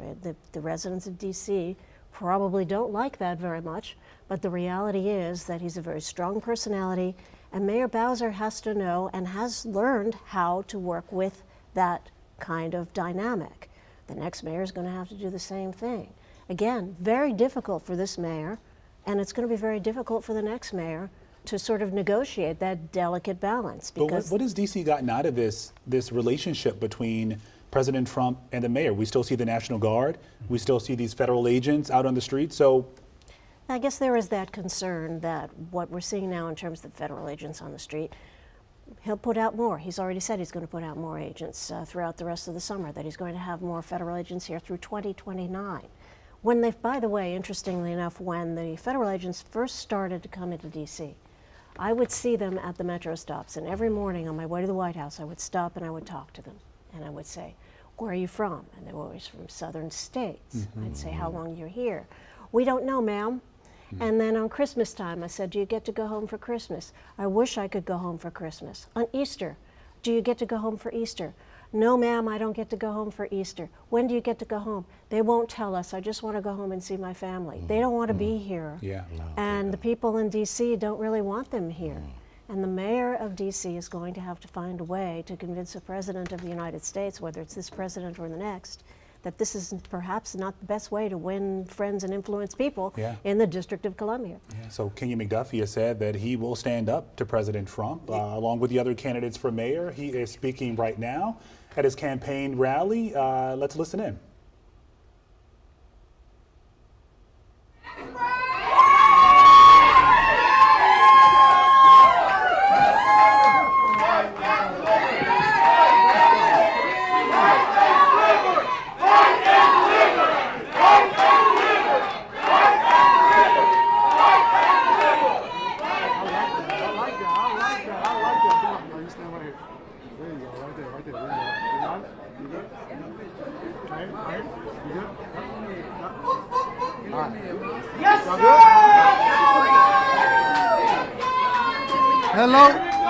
Hello, DC. I said, hello, DC. I love looking out here, seeing this crowd. I also love that Faith and Dr. Mitchell have been so dedicated parts of my campaign. I want to give them a round of applause for everything they've done as my treasurer and the chair of my campaign. Their support has been tremendous throughout this entire campaign, and importantly, even before this campaign started, they have been right in my corner and in the corner of my wife and my kids with us along the way for this ride, and so I thank them for that. And thank you to everyone that's here tonight. Give yourselves a round of applause. There are so many people who are here tonight and others who aren't, who helped to gather petition signatures, who knocked on thousands of doors, who held hundreds of meet and greet and fundraisers. You opened your homes, you invited your friends, you joined me at debates, and you made sure that people phone banked, sent text messages, made phone calls, and you shared your story and you told people why you support Kenyon McDuffie as the next mayor of Washington, D.C. And for that, I thank you. And tonight, the votes are being counted, and ranked choice votes and ballots are being tabulated as we speak. The reality is it's going to be a while before we know the results of this election. And I know you all love that, but it's going to be a little while.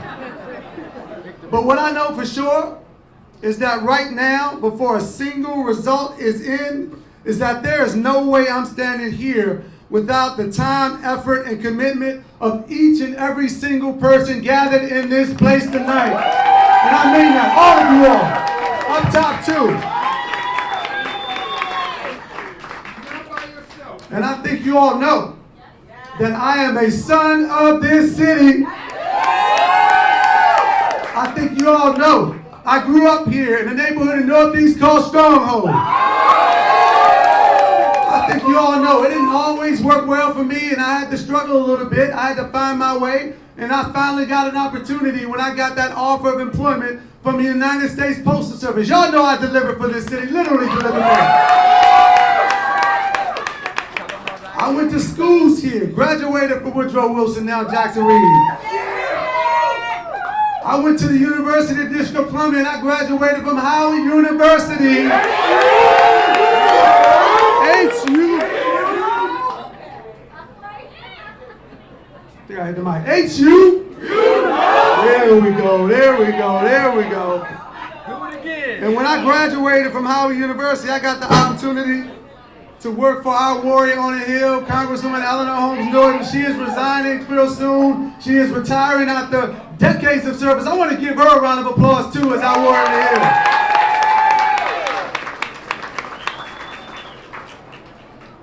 And I also know that you all know that I got into this race for mayor of the District of Columbia because the district deserves a mayor who's going to fight and deliver for all DC.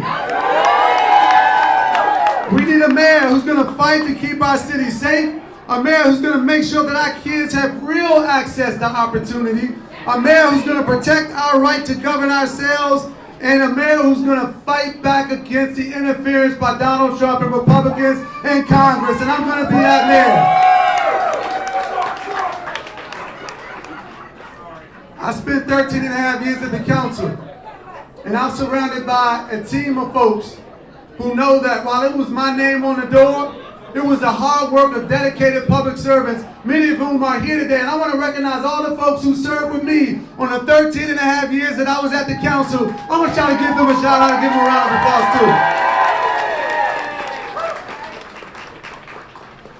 too. Because I didn't do work like the NEAR Act that transformed public safety in the District of Columbia by myself. I did it because I believe in safety and I believe in justice. I don't believe that those two things are in conflict. And as a civil rights attorney who had the privilege of working in President Barack Obama's Department of Justice, I know what it's like to hold bailout actors accountable across this country. And I also know that across this city, the 13 and a half years that I spent on the council, I spent every single day fighting for residents, our most vulnerable residents, those residents who are living in the shadows. And I'm running for mayor to bring them out of the shadows and bring them into the light.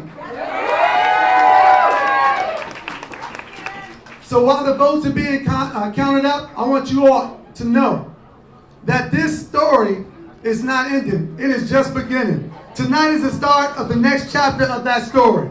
Across every ward, from Congress Heights to Columbia Heights, from Petworth to Brookland, you told me what matters most. You told me that affordable housing matters, that safety communities matters. You told me that the ability for families to stay in this city and grow in Washington, D.C. matters more now than ever. And that's the platform that we built. That's the campaign that we ran. And those will be the foundations upon which we build. I also want to recognize, because there's been a lot of things that have been said, people have been asking about who's endorsing me and who's not. And I've gotten endorsements by a lot of amazing people. Endorsements from former United States Attorney General Eric Holder. That's right. I got endorsements from people like former Mayor Anthony Williams.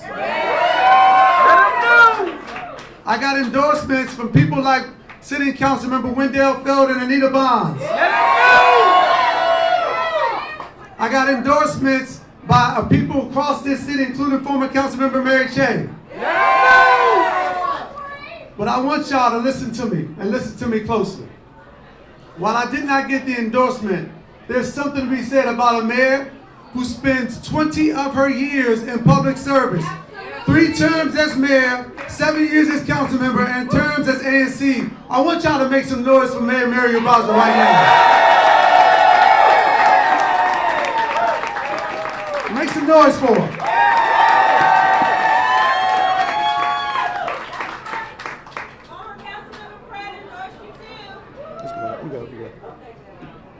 Because public service is about sacrifice. And I think it's important that everybody understand that. Public service is about sacrifice. But we have built a platform over the last several months of this campaign that we're going to build on. We're going to reinvest in our schools. We're going to build housing. We're going to lower costs. We're going to make it so that people can afford child care in Washington, D.C. And we're going to attract investment to our city so that we can build up our businesses, create the jobs, and make sure that we're connecting people to real opportunity across the District of Columbia. Do y'all want that? And let me say this clearly. Washington, D.C. has a right to govern itself. It is under threat right now. But Donald Trump does not run Washington, D.C. We do. The people of D.C. run Washington, D.C., and we will fight for D.C.'s autonomy every single day of the week. And as the votes are being counted tonight, we respect this process. We respect this process, and we are going to see it through all the way to the end. We're going to make sure that people understand that every single vote is going to be counted. But here's what I already know. The coalition that we built, the conversations that we had, the vision that we put forward about safety, making our city more just, more opportunity rich right here in Washington, D.C., all of that matters. You showed up, and that will never, ever change. The people of Washington, D.C. have showed up in this election like I've never seen before, and for that, I'm thank you to all of you all.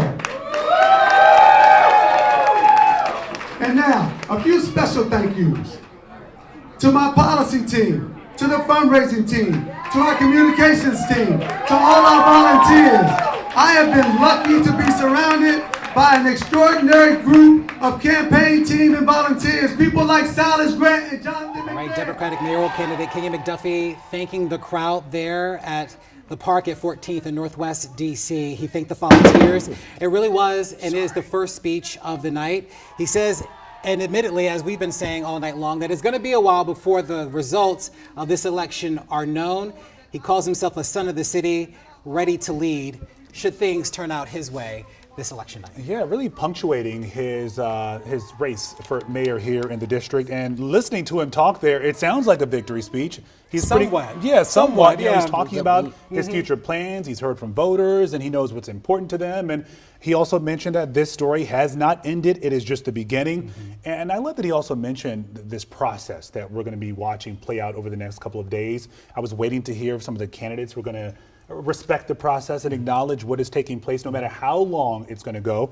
And he said, we respect this process and we are going to see it through, letting those voters know that, yeah, this feels like a typical election night. We are here celebrating. This is a party, but it's going to be a while before we know who is the winner in this case. And also taking shots at President Trump as well, saying that D.C. has a right to govern itself.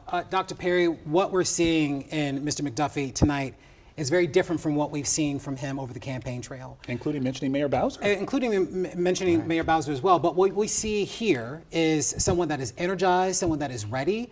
One has to ask the question about whether or not this is just a little too late at this point, because the sort of energy that he's displaying now is sort of the energy that voters have been looking for. They've been looking for an attack dog, right? And what we see in him tonight is someone that is really ready to get out there, ready to be an advocate for DC. And while he has been forceful in his language at times, what we're hearing tonight is much different from what we've heard from him over the campaign trail. It's much different, but it's much better. I mean, as someone who has written about mayors and black mayors for over 20 years, you know, and have analyzed thousands of speeches, that was a good speech.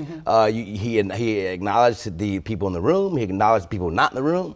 It's always a good thing to do. He acknowledged his people working with him for 13 years on council. He acknowledged all the door walkers, all of the campaign volunteer staff, and he hit all the bubbles that he needed to hit in terms of his 3 campaign issues, and linking it back to what voters have said that they want to see in Washington, D.C. I agree with you, Larry, that it would have been nice, I think, if voters saw a version of this a little bit earlier, or let's just say more consistently, because this is who he is. We have seen versions of this as when he was a Ward 5 council member, and it's surprising, to his credit, to see him that energized at the end of an election day. This is a long day for candidates, and he must have had several shots of espresso from somebody's cafe that hopefully is still open. How critical do you think this discussion about public safety was? We talk about Kenya McDuffie and sort of being inconsistent when it comes to his message, and we saw him toward the tail end of this campaign really drive home this focus on public safety and why he is the better candidate. Of course, we know these campaigns get polling and data to find out what's important and what voters care about, but why do you think he chose this message at this time to focus on? I think it resonates with the voters. There hasn't been one voter who said, I think crime is a great thing. I mean, they all want a reduction in crime. And there has been a reduction in crime in the city, in several cities and states around the country. The president has taken some credit for that, but it was happening long before the National Guard troops were sent in to this city and into other cities.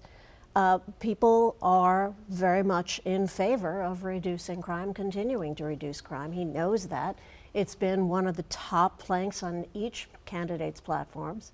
And he is trying to drive it home that he is going to be tough on crime. He has said in the past that his opponent is not as tough on crime as he is. And there's been some controversy about whether they want to replace the police chief and with whom. So this is something that's very top on the voters' minds. This is why he keeps bringing it up. I agree with that. I also echo what Linda was saying there. It's always on voters' minds. If you look at poll after poll of what Americans care about in general, they care about their social mobility, they care about their neighborhood safety, and they care about kids and education.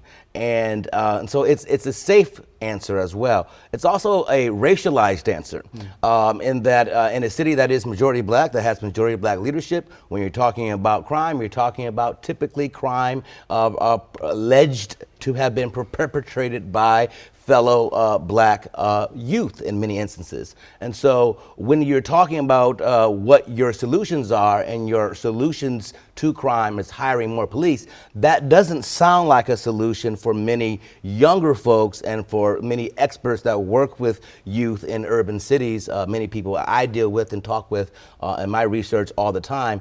Policing is not, in any case, has ever been proven to be the sole or primary answer, and I don't think that's what McDuffie is saying, but when he has emphasized primarily the number one, day one goal for him as a new police chief, he is letting himself in his campaign sound as if the bucket to solve public safety falls solely at the hand of the police department. He also said he wants 1,000 new police officers. Right, and he wants 1,000 new police officers. And just historically, as someone who studies urban cities, that has never been proven to have eliminate the crime. You eliminate crime doing, well, really more so what Marion Barry instituted decades ago in creating jobs for young people. There's crime goes down when people have something productive to do. You could be expanding rec centers in D.C. like the mayor of Baltimore did, so they're open till midnight and they don't close at 5 or 6 o'clock. You could be making sure that there is important lighting around certain neighborhoods where youth congregate. You could be appointing youth ambassadors or youth council members that actually have roles to play in working with youth on a neighborhood basis. You could have youth members of ANCs. There are other kinds of ways to connect with youth that have been proven in urban cities time and time again, other than prioritizing police.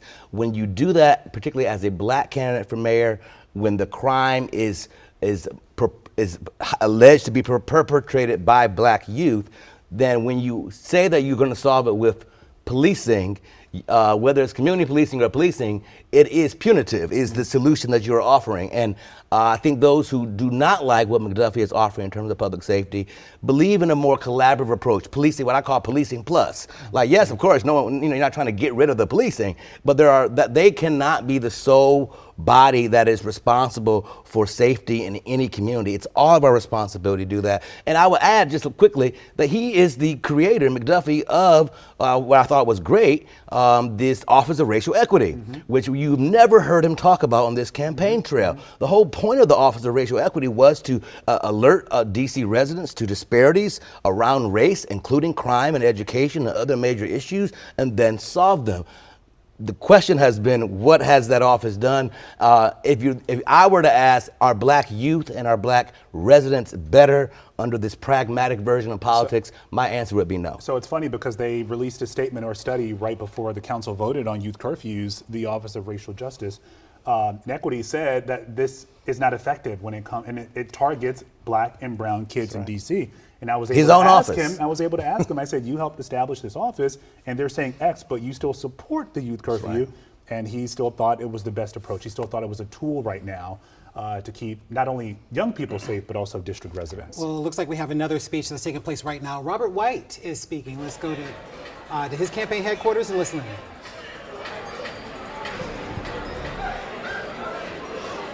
So you're taking a live look here at the point. This is Councilmember Robert White's watch party. He just entered the room. He's been mixing and mingling in the patio area, but this is the first time that he has entered the main area where he had a chance to speak and interact with some of the supporters.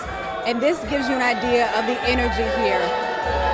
maybe an early celebratory dance. When I had a chance to speak with him within the last 10 minutes, he said that he is anxious as he waits for the numbers to come in and see how this plays out. He also talked about his campaign up until this point, some back and forth throughout the campaign, but a fight to this point, and he is very excited about this moment. Take a little listen to some of the conversation that he had with the reporters. Long campaign, but we left it all on the field, so I'm excited to see the numbers come in.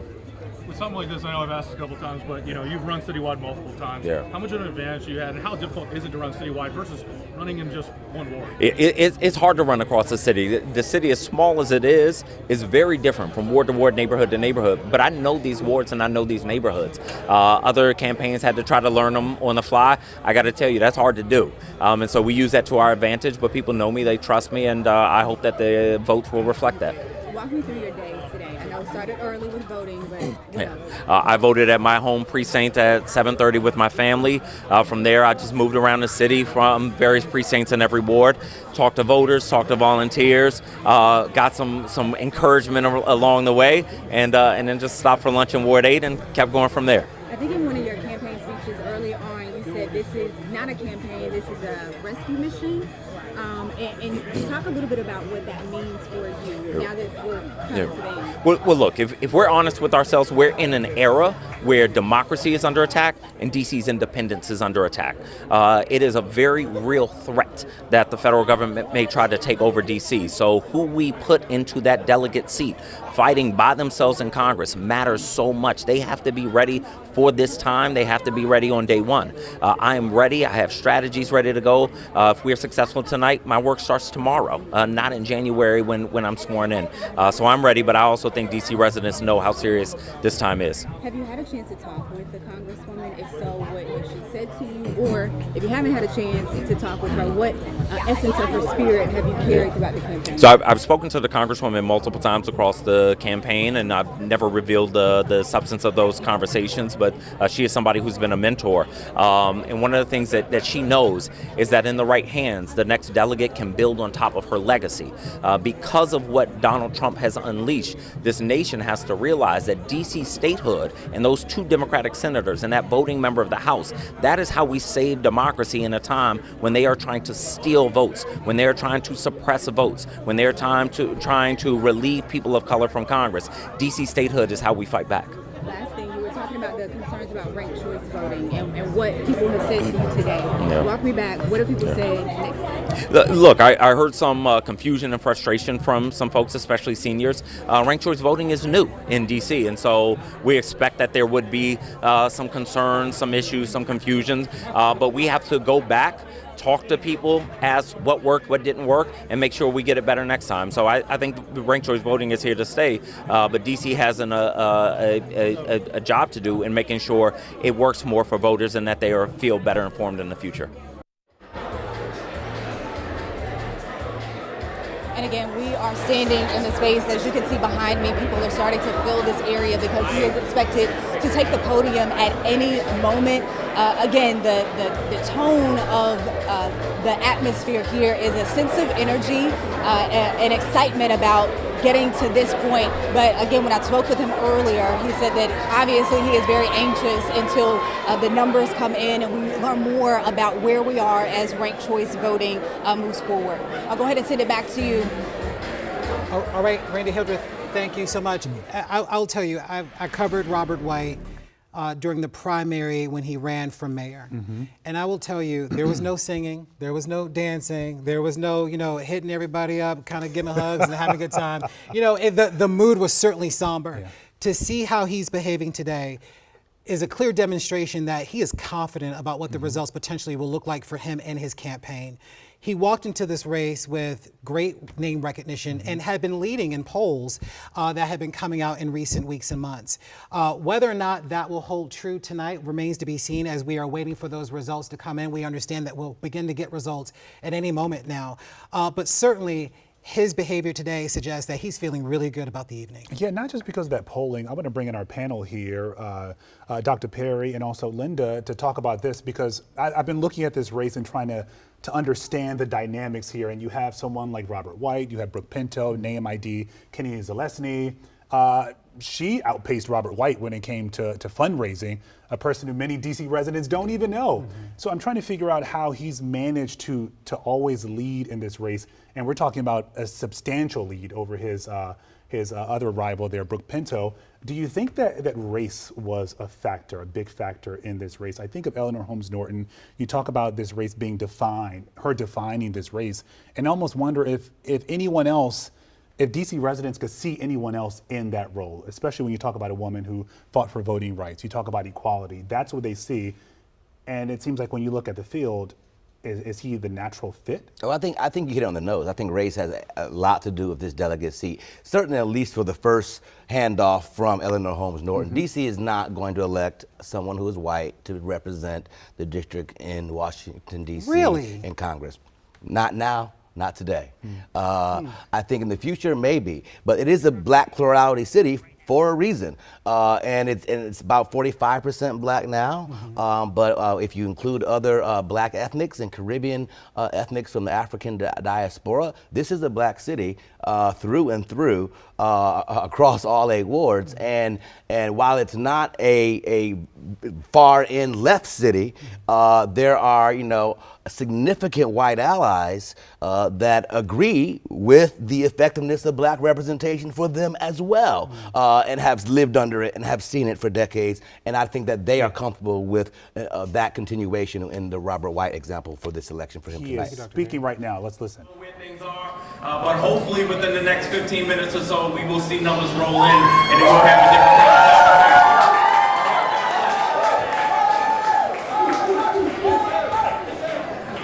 Okay, that was quite the speech, huh? We got the tail end of that, but he brought up a good point there, because we have gotten word that the DC Board of Elections, they told us that we should start seeing numbers in the next couple of minutes or so. Right, and that he also doesn't know where things stand right now, but Right. of course, within any moment, we will get certainly a better indication of that. Our Matt Gregory will also be at the board as well, sort of breaking down where results are coming in from, who's voting, and also giving us a look at sort of how things are shaping up on the map there. Let's get to Brooke Pinto right now. Our Eric Flack is live with the campaign with an update there. Eric? Hey Larry, I can tell you that Councilmember Brooke Pinto has been down here at her election night headquarters at the Eaton Hotel, greeting, taking pictures with her supporters. They were all smiles. The whole team is all smiles. Behind the scenes, though, when you talk to the campaign, they're just waiting for results like everybody else. They certainly anticipated the first results at 8:30 tonight. That timeline has continued to get pushed back. And although you did talk about that limited polling that showed Councilmember Robert White ahead of Councilmember Brooke Pinto for this DC delegate nomination, there's still a lot of uncertainty about how this ranked choice voting is going to affect the final outcome. I asked the campaign if they had multiple different speeches prepared for tonight, and they would only say that they were prepared for multiple possibilities.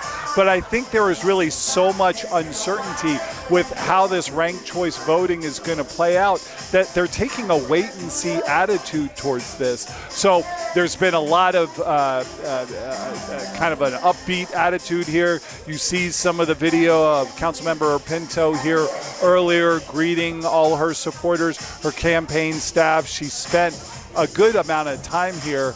We believe that she's kind of left this room, which is the main party room, and gone back to a different room to await the results with everybody else. But they are hopeful. They are staying positive, but they are very anxious to get that first wave, that first tranche of election results from the Board of Elections. I think that they think that even considering the ranked choice voting piece of this and the fact that the results won't officially be known for maybe later tonight, for hours, or into tomorrow, they think that that first tranche, whatever we're going to get here initially, could be a good indicator of where at least this race in particular is going. I don't think they think it'll be the final results.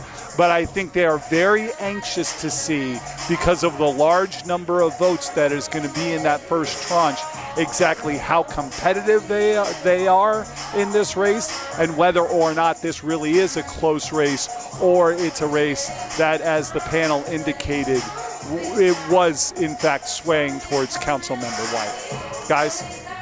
Yeah, I guess a lot of these campaigns are looking for that validation tonight, as some of the other candidates look to address their supporters and sort of figure out what the message needs to be. As you mentioned, Flack, and that dump of results that we're supposed to get tonight, that includes early vote centers from early voting. We have today's votes and also those mailed ballots before today. And I can tell you, as of yesterday, that was at roughly 23,000. So you have a significant number of people who have participated in this process early. So as you mentioned, with Brooke Pinto's campaign, we should get some idea of where these candidates stand. So, yeah, and I think that they really are kind of waiting for that first tranche to really know how much the votes that came in today, those votes that aren't necessarily a part of this first tranche, how relevant they are going to be. And I think, in this day of polling that can be at times misleading, I think that the best indication that they're going to have about their chances in this race really is going to be when those results first come in. And so I think you see the positive attitude. You saw the smiles when Councilmember Pinto was out here amongst her supporters, amongst her staff, spending a good amount of time with them, thanking them for their support and for their effort.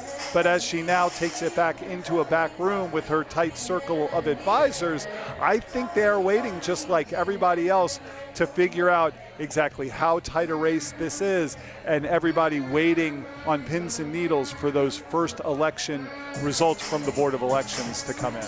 Not quite the same optimism that we witnessed at Robert White's campaign, that's for sure. Yeah, absolutely. It's a different vibe. Yeah. Much different vibe. It's a different vibe. Eric Flack, thank you so much. Let's bring in the panel now. I think in terms of what we're seeing, one has to ask the question, was it one issue that was driving folks to the polls, multiple issues? Was this a sort of rebuke of Trump for some in this election, or was this about affordability, safety, and a new DC?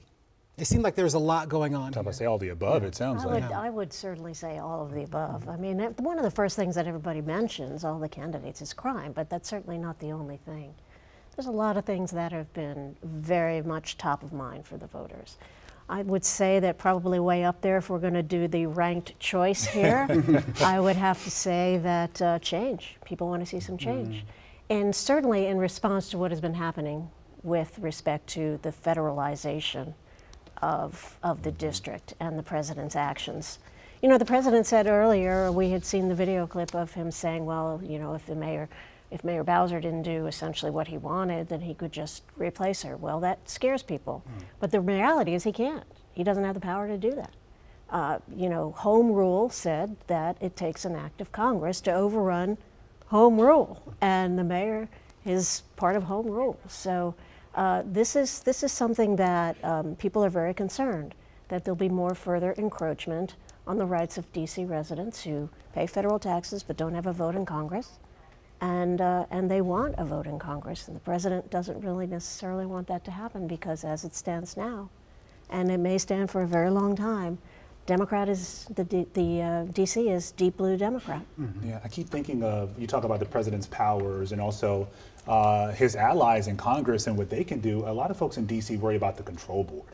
You think back to those days and just taking complete control of the city. Right. That is still a possibility, yeah? Yeah, it is a possibility. Yeah. And each Republican-led Congress over the 10 years of Trumpism that we've experienced in America has introduced a bill to do exactly that. And so the right-wing Republican MAGA party has, again, maybe not gotten the support of their conference to get it passed, but the bill has been introduced to try to circumscribe DC's power by bringing back the control board. Of course, it gets shuffled every time, but it seems to be getting more and more votes every time as well. One issue that's actually quite a dovetail for this is what I consider to be predatory speed cameras. So Republicans are actually in Congress have been all against the cameras. The Democrats in our district council have been all for it for the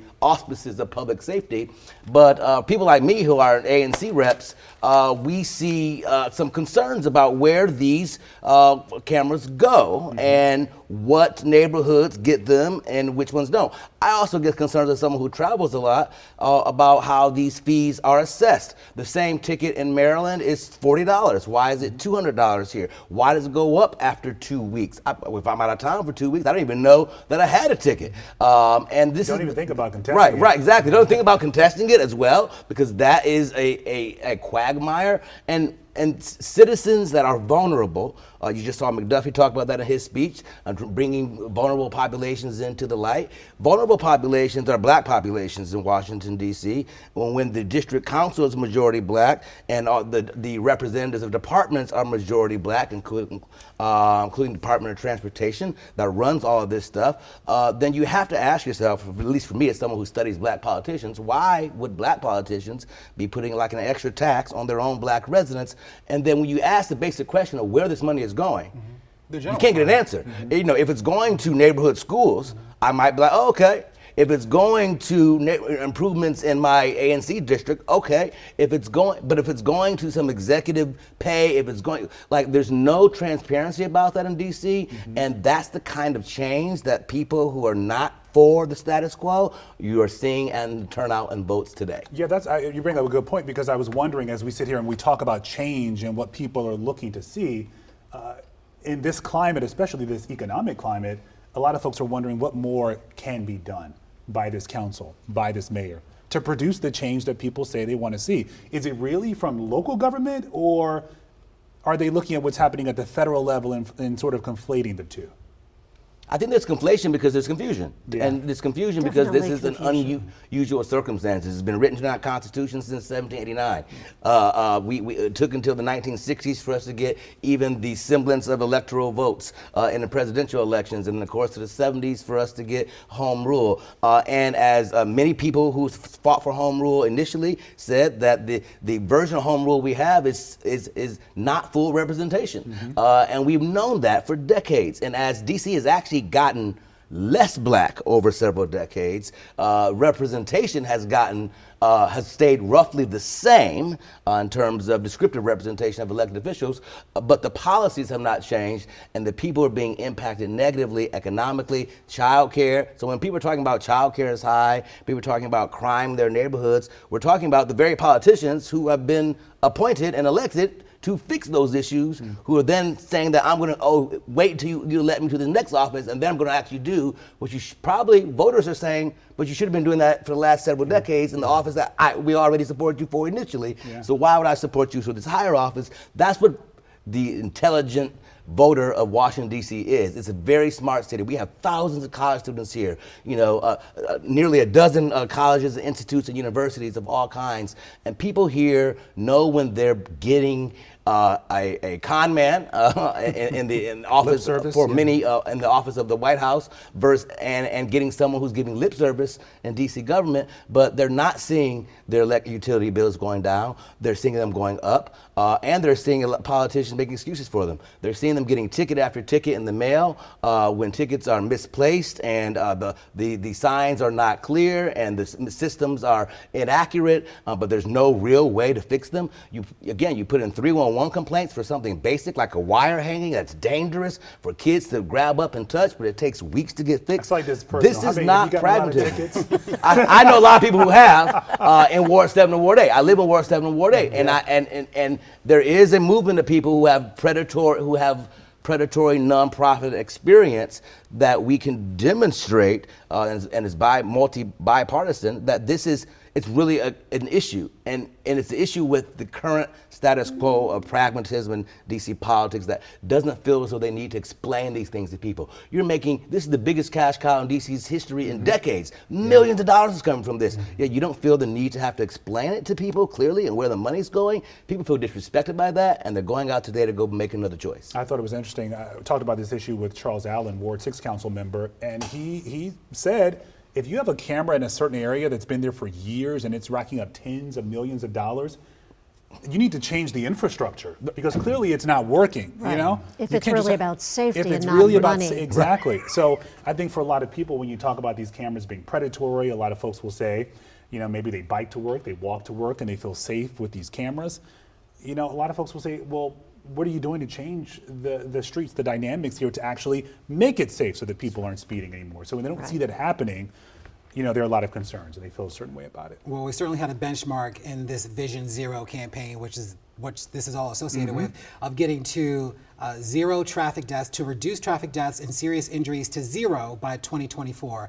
A benchmark we certainly have missed at this point. And the numbers were actually going up toward the tail end of that. Even with the increase in ticket fees that folks have been subjected to as of late. And we know that Congress was even looking into this with its own legislation to have this system repealed, something that voters on all sides of the spectrum support. That's a passionate issue for sure. Let us point out, because we know a lot of you watching us right now on our app, on YouTube, are asking, so who's winning so far? The polls closed at 8 o'clock. We don't know. Why aren't they talking about the results? Why aren't we seeing numbers?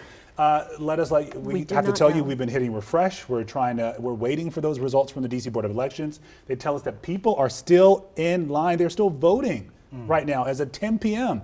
There are some voting stations where people are still in line. Which is pretty surprising because I can think back to past elections. I don't think we've gotten to the 10 o'clock hour where people were still in line trying to cast their ballot, which even if we use this small sample, is an indication that there is a lot of enthusiasm about this race, given what's at stake, the number of seats that are up for grabs, the positions that will have no doubt influence over the entire city, and really the issues too that are driving voters to the polls. It shows you that people really did. We talk about those undecided voters and a number of those polls. That is a significant number. Yes. So this shows you that people were waiting until the absolute last minute to figure out who they wanted to support. I saw a great piece in the Washington Post, and they talked about this sort of trepidation and how people were just, you know, they still couldn't decide.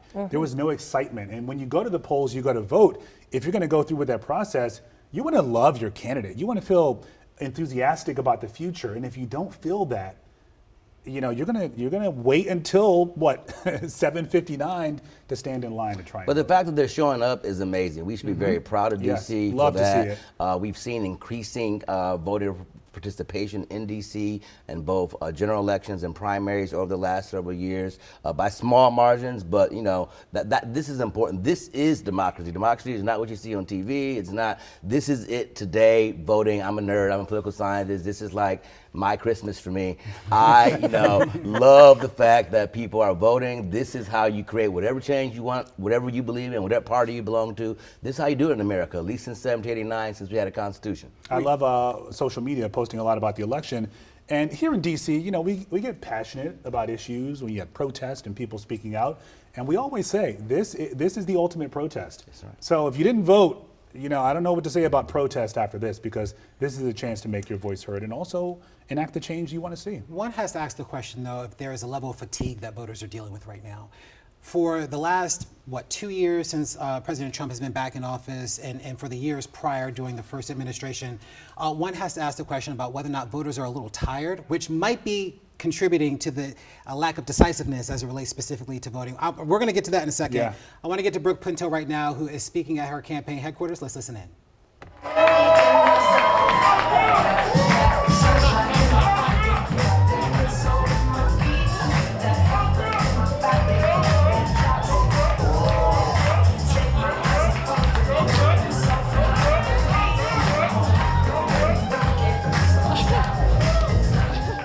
Thank you.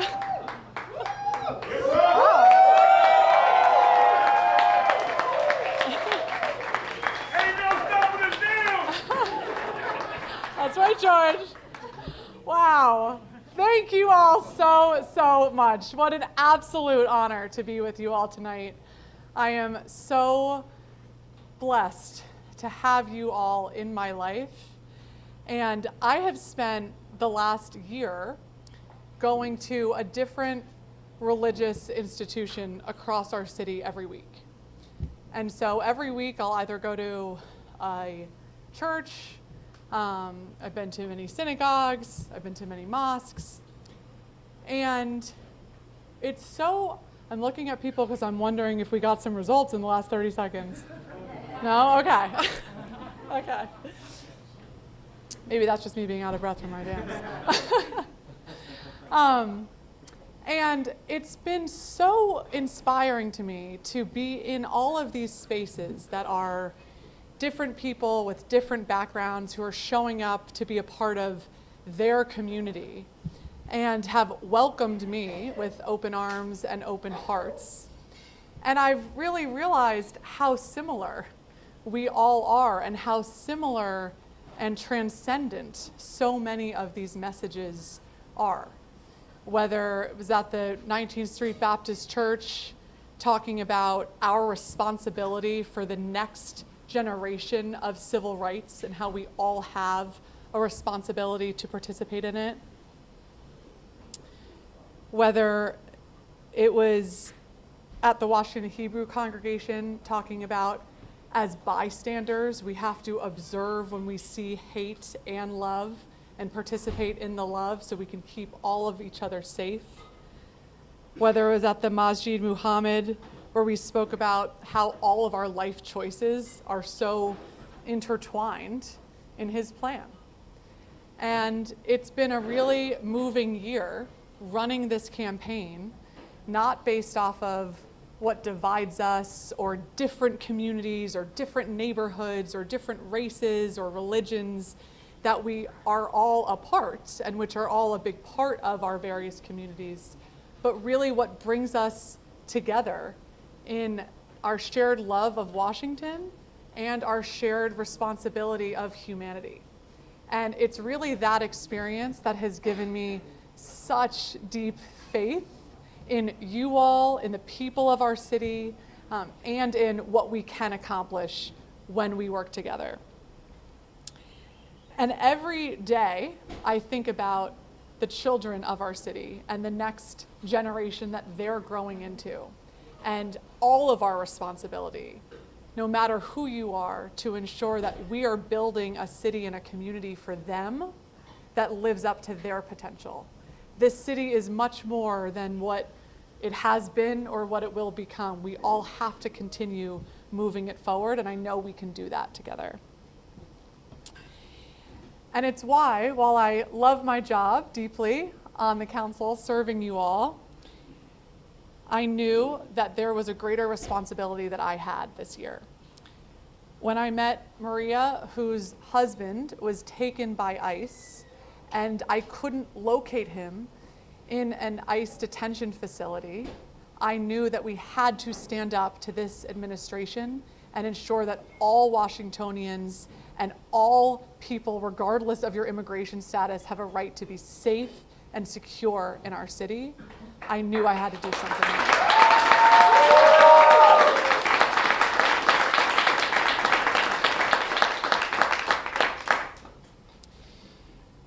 It's why when I met William, whose entire family had been priced out of the District of Columbia and who he himself is paying 60% of his income on rent, knew that we had to develop a bold federal housing plan to dramatically drive down costs in the District of Columbia.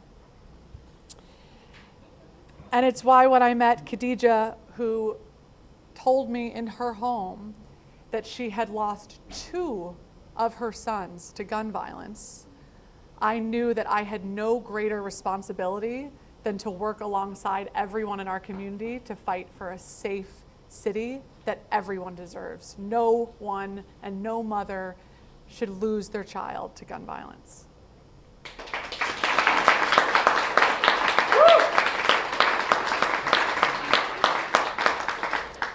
And we know our city is so much more than the monuments and the headlines. It's really about the progress that we as a people are deeply committed to. And let me tell you, and you all know, our people continue pushing us towards progress. They will not allow the status quo, and that is okay. That is a good thing. We will keep fighting together for progress. So I appreciate all of you very much. I want to thank many people in this room that have been so important to this campaign effort and to me as a human being. I want to thank our incredible co-chairs, Gretchen Wharton and Sean.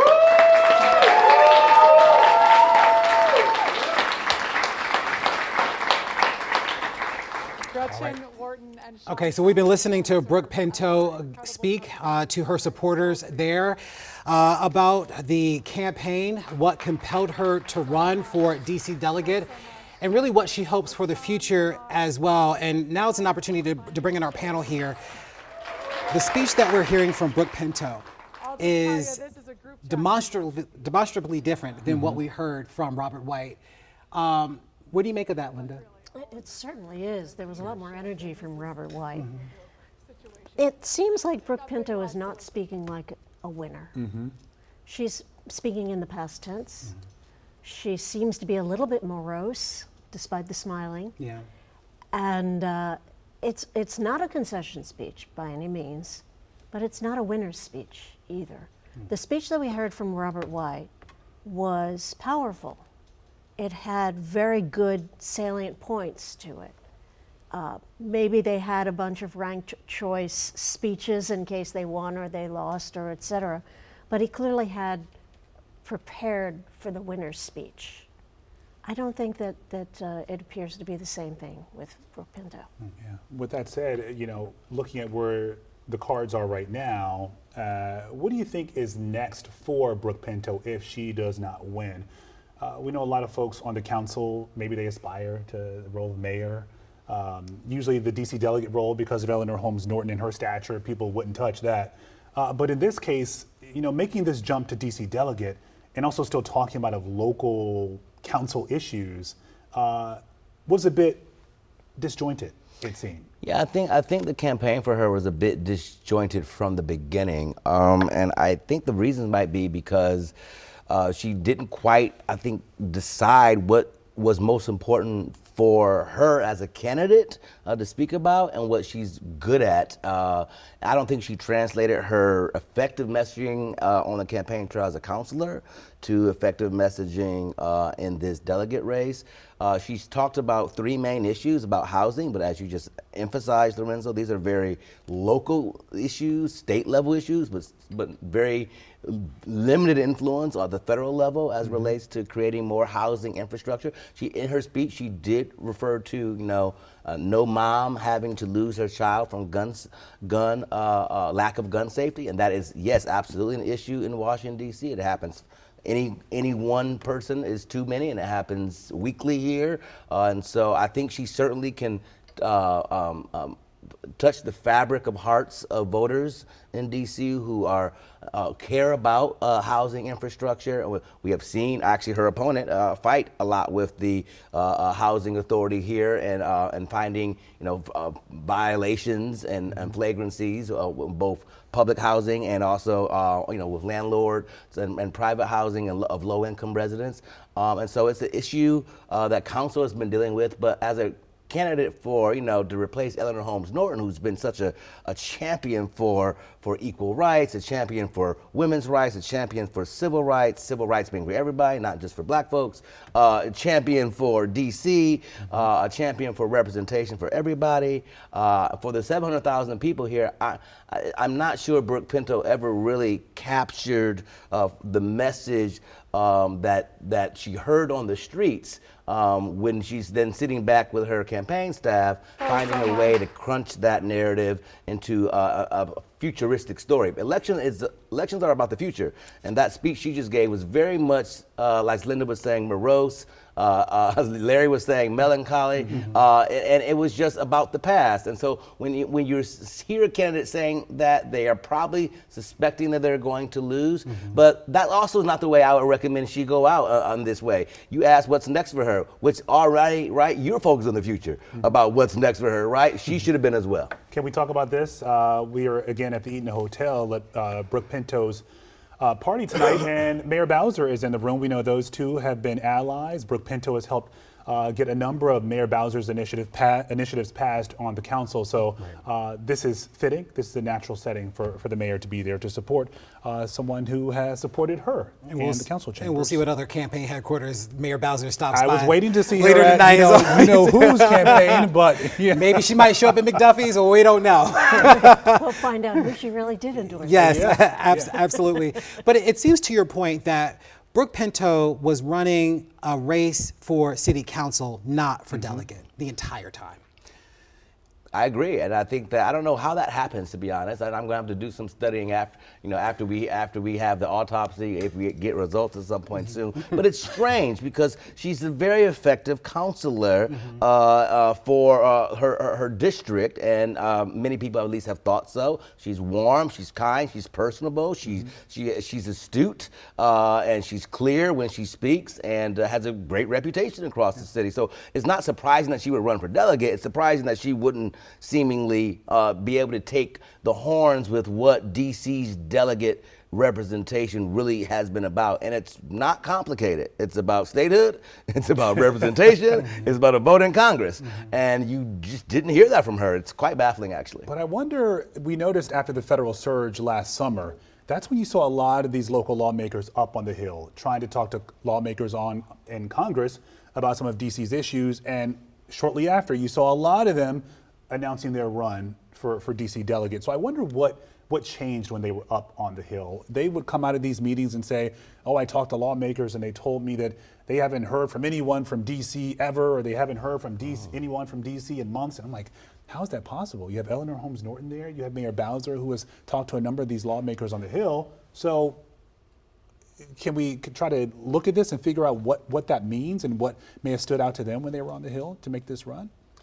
Well, they want to, they realize that the DC delegate in particular, their job is to influence Congress to work on behalf of not just the states, but of the Federal District of Columbia.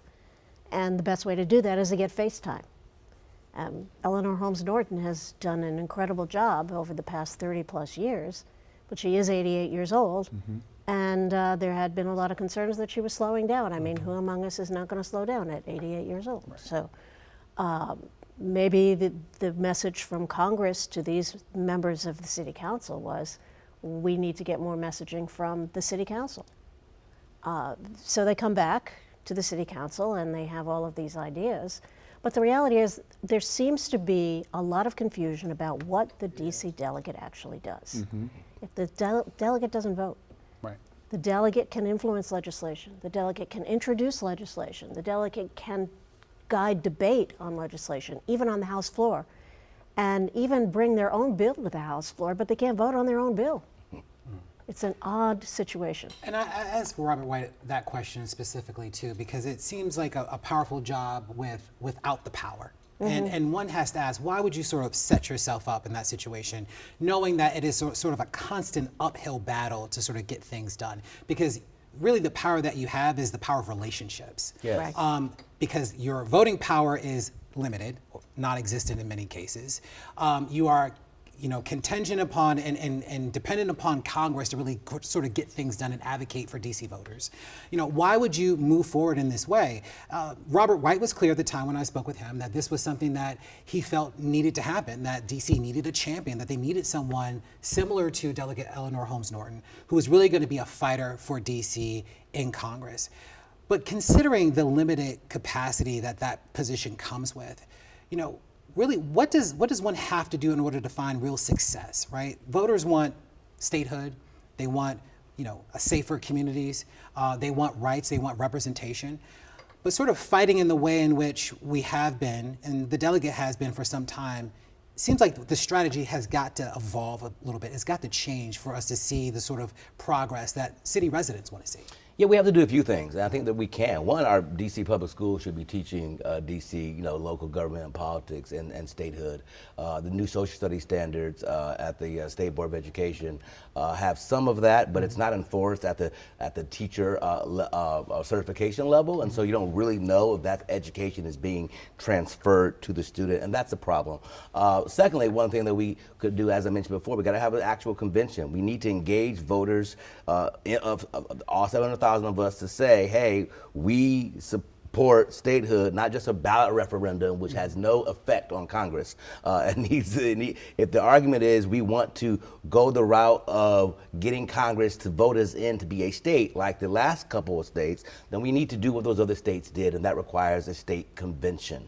And circumventing that by allowing council to just kind of play that role doesn't fit the norm. And if you're conservative, they believe you need not a vote of Congress, but you need a constitutional amendment. And so what Robert White, and I think a lot of allies are saying who support statehood very clearly, and is that there is a brighter future out there, that someday it's going to happen. Because really? Well, here's why. It feels like we keep dangling this apple around, but it is not coming to fruition. We keep talking about it, but there's no clear strategy. But here's why I say it's going to happen. We first started with 13 colonies. We now have 50 states and several territories. We do get better over time, as John Lewis said. Life in America it takes a little bit too long. It takes too many decades of pain and heartache and inequality and inequity and structural challenges for people. But America is a country that does get better, and it happens on days like today where people go vote for better. And so that's what I think Robert White understands, is that we can create those conditions. You create the conditions for statehood by working across the aisle, by working with U.S. senators, by having relationships with other members of the House of Representatives, so you can get bills of support passed in the Congressional Black Caucus or other caucuses. And to speak to that, D.C. statehood began, again, as a result of Congress. It was Charles Diggs, who was the first black congressman elected from Detroit, Michigan, who my colleague Marion Orr has a new book out, to plug it, called House of Diggs.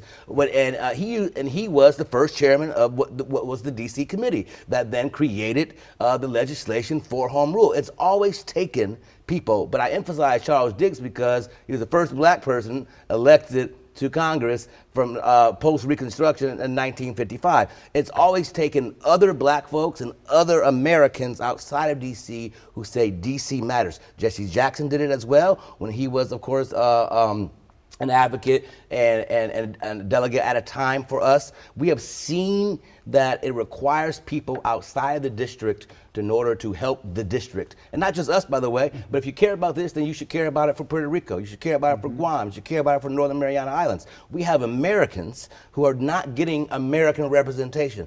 That should be a travesty. And I think those of us who are positive about it believe in days like today. And I told you, like, today's Christmas to me, because what you see, regardless of the results, and as they come out, and we're anxious to see them, but what it shows is that these long lines, et cetera, it shows that people still believe that democracy can work. Despite all the stuff happening in Congress, despite all the stuff that's happening on the White House, people are going out and voting and saying, my vote still matters. That's why there's a reason to believe that statehood is going to happen, and it's going to happen soon. Yeah, and to piggyback on that note here, I think that you brought up a good point, talking about not only educating people around the country, but also DC residents. Right. You find that a lot of them don't understand the limited powers that this city has and sort of the disenfranchisement. And you look at what's happening with this federal surge and how this is playing out. And a lot of people are wondering, well, how can the president do that? How can Congress do that? This is unfair. So I think that even through this process and what we're seeing now, a lot of people are starting to truly understand why statehood is significant. So it'll be interesting to see as the city elects this new DC delegate and the powers they have and sort of how the messaging that they have with this, how that might change and how this might move forward. Yeah, and whether or not we will see statehood. Yeah. Everyone's optimistic, and I think we should be, right? But I think for some of us that have been hearing the same song time and time again. But I think the time is different, right? At some point you get tired. Yeah. At some point you get tired of hearing the song. You get tired, but I think if you live in the district and you see this and you go through it each and every day, that changes. So unlike the past, unlike the last decade or 2 decades, presidents didn't interfere with local life in D.C. It was sort of left up to the mayor, the city council. It was this intimate gathering. But now what you see happening here, people are offended.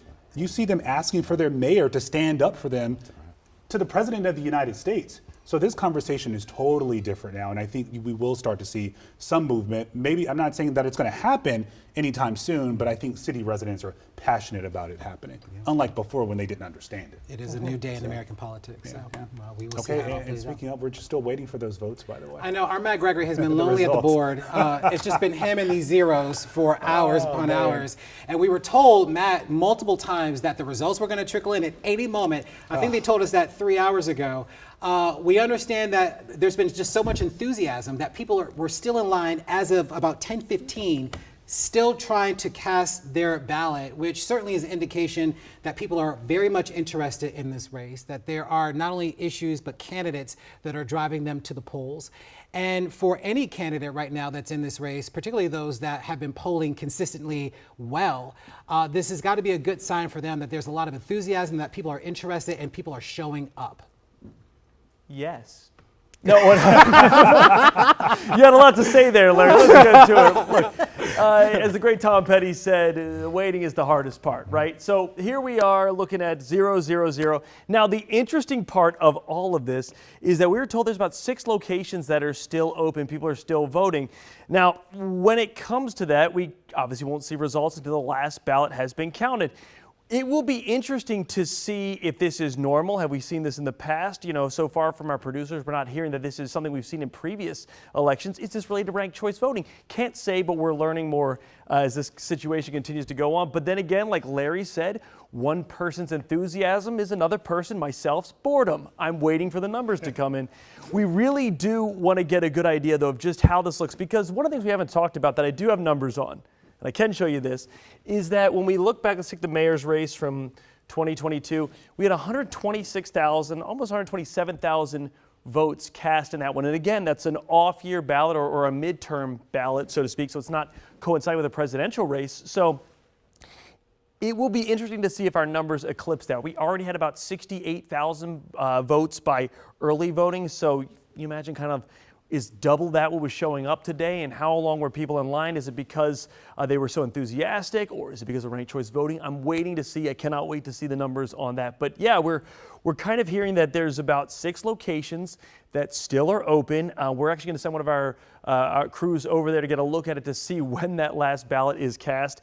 And we're also wanting to see, you know, when will they be able to start releasing the numbers? Will they come in batches?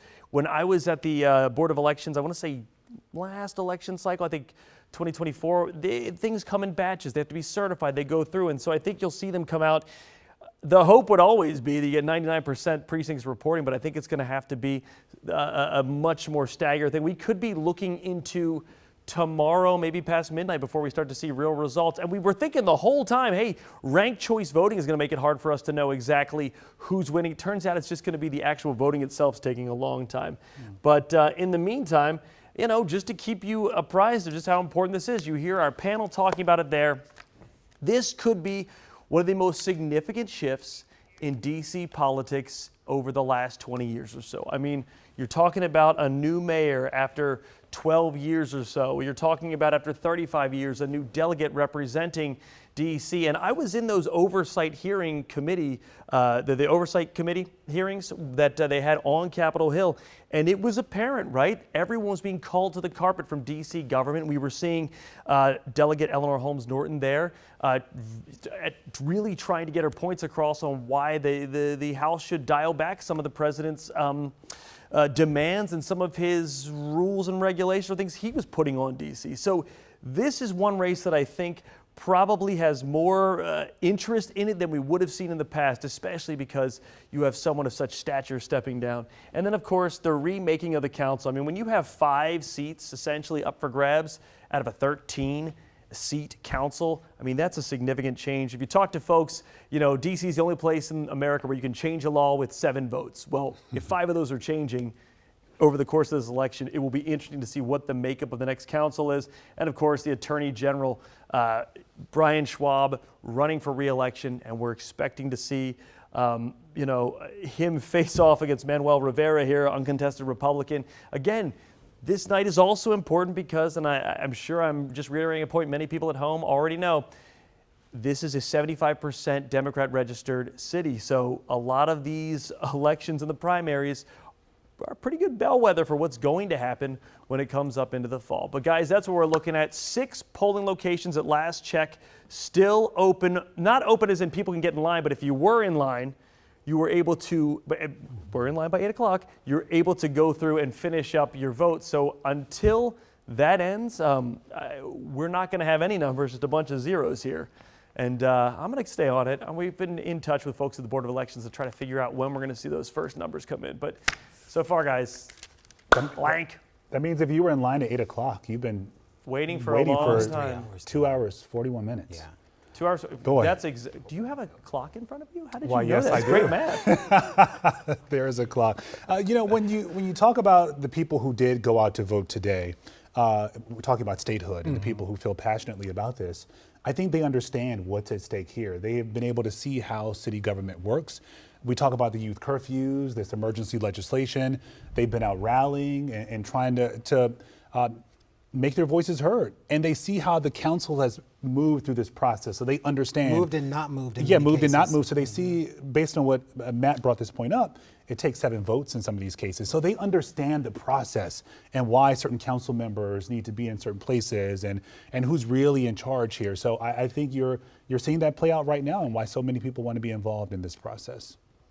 And also, not to mention the race for mayor, DC delegate, and a number of council seats. A lot at stake. That's a good thing. I do think there's something else about efficiency, though, that we have to figure out. It's not only because people are voting in what we hope are larger than usual turnout numbers, but it's also about why is it taking, if I've been in line since 8 o'clock and it's now 10:45, why is it taking in one small place? Each precinct only has roughly All sites closed. We're just getting that. Oh, word. great. Okay. Oh, great. They're all closed now. 10:42. Thank Done. you. They said Thank they had you. the So results good. will come right after that. So we're ready. Hopefully it's for real this time. Yes. Okay.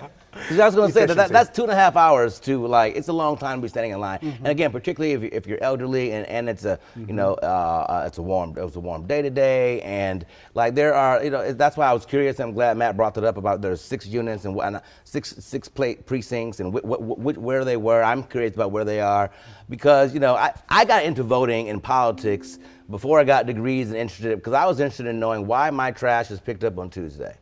I was curious about this as a kid, and it's a very simple question for me. And elections and my first time I was taken to voting, I was taken with my parents or one parent or another.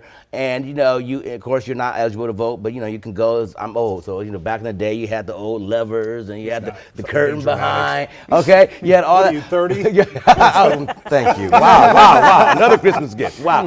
Okay. So, but like it's an exciting time to see people go out and vote. But if you're waiting 2.5 hours in a precinct that only has a few thousand or so registered voters in it, then something's also wrong about how many poll workers are there, are the systems down, are there enough ballots there, and that kind of election administration work I'll be curious to see what the Board of Elections can talk about later, because ranked choice I know sure had effect, longer ballots always have an effect. California has like 200 something measures. I mean it takes them forever to figure out how to vote. So I know that has something to do with it, but I'm also just concerned again because DC has a uptick of elderly population and particularly in Ward 7 and Ward 8. And so my concern is just that even as we get the results, can we improve the last minute voters? Yes, it's nice to tease them, you come in at the last minute, but it's also like, okay, I've been here since 7:59, it's now almost 10:59,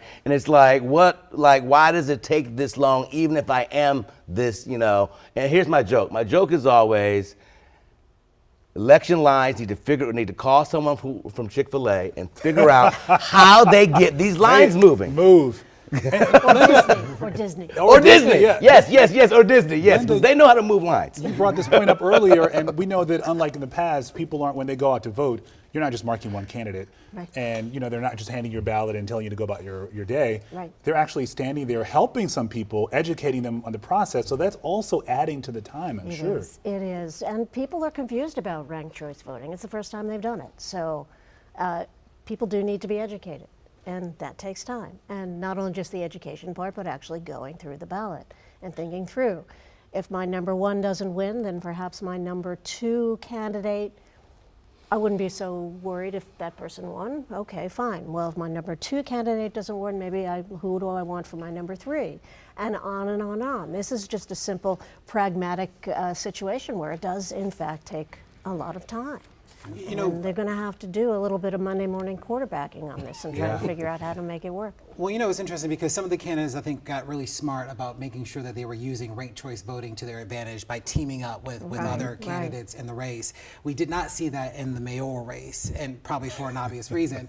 But, you know, I wonder if this will be sort of the new norm, that for candidates that are in these races that, you know, have fewer candidates, maybe a bit more obscure in terms of the race, that they might team up with another candidate to at least ice one out, to have sort of a real competitive race and a real shot at potentially winning their seat. On that point, really quickly, Larry, there was a forum I attended, and I noticed the candidates, so obviously Janice Louis-George, Kenyon McDuffie, the front runners here, but I noticed in the back and forth, Gary Goodweather, he would try to attach himself to Kenyon McDuffie. Renee Sandpath would attach herself to Janice Louis-George's policies, hoping that, okay, if you love Janice, for Renee, you're gonna love me.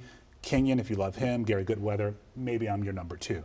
So it was interesting how they tried to attach themselves to some of the front runners and change their strategy over time. Well, that's actually very important in terms of elections and representation. One of the challenges that I've had in D.C. and a lot of cities and districts that run elections like we do here is that you can get a lot of candidates for a seat, and then let's say certainly for like city council race at a district level, you could sometimes have 10, 15 candidates, and which means that one candidate can literally win by a couple hundred votes. And now they're a council member for 4 years and they only had a couple hundred votes. That's crazy. And whereas if you do what you were saying, if down ballot candidates or candidates that are polling less or don't get on the debate stage or whatever their status may be, those candidates, they team up and to try to bounce someone else out, or they team up, and in some cases I've seen this in other states where they would team up and then both resign and endorse someone, you know, who they think is going to win, you know, likely because, you know, they want a job administration or something like that. But that then decreases the number of options for the voters on the election day, but it also increases representation so that you then get a candidate who's actually getting a lot of votes who wins, and not a candidate who only had 200-300 votes because it's a 17 spread election. I have some good news. I'm seeing results. Election results. All right. As of 10:47 tonight. But I'm not going to go through this with you yet. Our John Duran, he is with the Board of Elections right now to tell us what the status is and what we're seeing right now. John. Oh, you're continuing to see the work being done behind me, but just a few minutes ago, the Board of Elections told us that now all polling locations are closed. Remember, we've been telling you that they've had to wait until every single voter in person in line that was in line by 8 o'clock was finished. And we've heard that those lines were pretty long tonight. But now we know that they're all closed, so we should be getting that first wave of results any moment now. But only a half hour ago, the Board of Elections said there were 6 polling places open across the district. So the situation is rapidly evolving. We are finally, it sounds like, going to be getting some of those results here in the next few moments. The work will continue here. Again, the big news now, what we've been waiting for since 8 o'clock, is that now all the polling locations in the district are closed. Lorenzo, Larry. Hey, John, really quickly, we were trying to process some of these numbers here. Just for clarification, what we're seeing right now, is that it for the night? Are they done? Or are we still waiting for more of these ballots to be processed and we might see some changes over the next couple of minutes or hours? We might. I have not heard that any work is done yet. We heard from the chair of the D.C. Board of Elections all night that work will likely continue into that. He said at least he'll be here perhaps after midnight, 1 in the morning. I'm not sure if the work continues that late, but we have not gotten any indication yet that work has stopped for the night. All right, John Duran, thank you so much. From the results that we're seeing already on the DC Board of Elections website, we can understand at least why some of those candidates that we checked in with about an hour ago had big smiles on their faces. The music was really pumping because clearly the results as they are right now are indicating that they are in for what could be for them a good night. Yeah, so we're not sure how many of these have been counted, how many are outstanding at this point, but we can tell you, for instance, in the House of Delegates race, Robert White is leading with at least 63% of the votes. Again, for a winner to be declared, it has to be more than 50%. But of course, there are a number of outstanding ballots right now. A lot of folks have mailed in ballots. They have roughly 10 days to have those processed. So these numbers are not final. But for a lot of these campaigns, this is going to be that validation. These are the numbers they want to hear. You have the race for mayor, for instance. So far, Kenyon McDuffie, we were talking about him being the front runner here, along with Janice Lewis-George. He has roughly 36% or nearly 37% of the votes so far. And Janice Lewis-George, more than 52%, close to 53%. She is speaking right now. Yeah, let's take you live right now to our campaign headquarters for the latest. Workers in the house. Yeah. They asked me to let everybody know that we looking real good right now in the polls. They asked me to let y'all know we looking real good tonight in the polls. We just got The crowd is taking it as a victory. We still have to hear from Janice Lewis-George herself to see how she's going to take the results. But as I can tell you, Carl Racine, her former boss, was reading off those initial numbers. And right now they're calling out for Janice Lewis-George to actually step out. Again, we have yet to hear what kind of speech she will deliver tonight. After talking to her yesterday, she told me she was pretty confident that she would hit surpass that 50% threshold that she needs with ranked choice voting. They've been chanting JLG all night. We have seen the entire schedule be pushed back. Her campaign was telling us she would not come out until they had some type of indication and some kind of message to deliver. It seems like they're pretty confident. We saw a lot of her volunteers hugging, celebrating, her mom embracing a lot of the crowd and almost in tears as, again, her former boss, Carl Racine, read those results out loud. We're going to see if she steps out any moment now, but I can tell you the energy in this room has completely shifted in just the last 5 minutes. I know earlier today I was telling you, we're hearing some music now. I want to show you a little bit of the crowd that we can see right now. I mean, it is completely packed in here. We have seen right now Kelsey Adams with Free DC, who's kind of been the hype woman throughout the night. She's taken the stage right now, and they're trying to get the energy level up for Janice Lewis-George to step out. For a while, a lot of the supporters were just socializing, giving each other hugs, but again, that mood has completely shifted, and we're waiting for Janice Lewis-George to actually take the stage. We see one of her campaign managers and her, they're bringing out slowly some stuff, so we're going to hang tight here, and as soon as she takes the stage, we'll be able to bring this live to you. If you guys have any questions for me, I am more than gladly to kind of chat how the night has gone here at Howard Theater. Couple seconds remaining, but I just wanted to get your take on this. Clearly, we know this is not done. It's not over. Are they emphasizing that to a lot of the supporters There right she now? is. There she is, though. Here she is, Janice Lewis-George. All right, you're looking live at Janice Lewis-George right now, celebrating what are those early results that are coming in that has her in a rather commanding lead. Our coverage continues. Stay with us. We'll be right back after this.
Oh my God.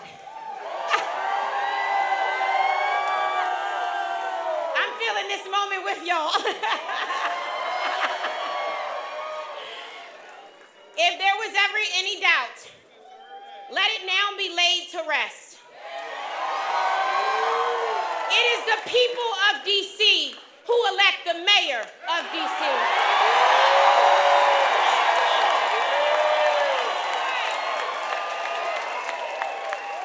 In 1857, a man who made Anacostia his home told this country a truth it has never stopped needing.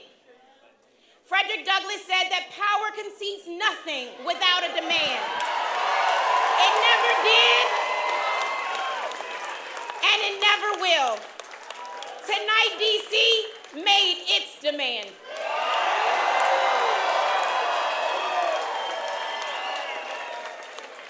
What seemed like a distant dream not long ago is already history unfolding before our eyes.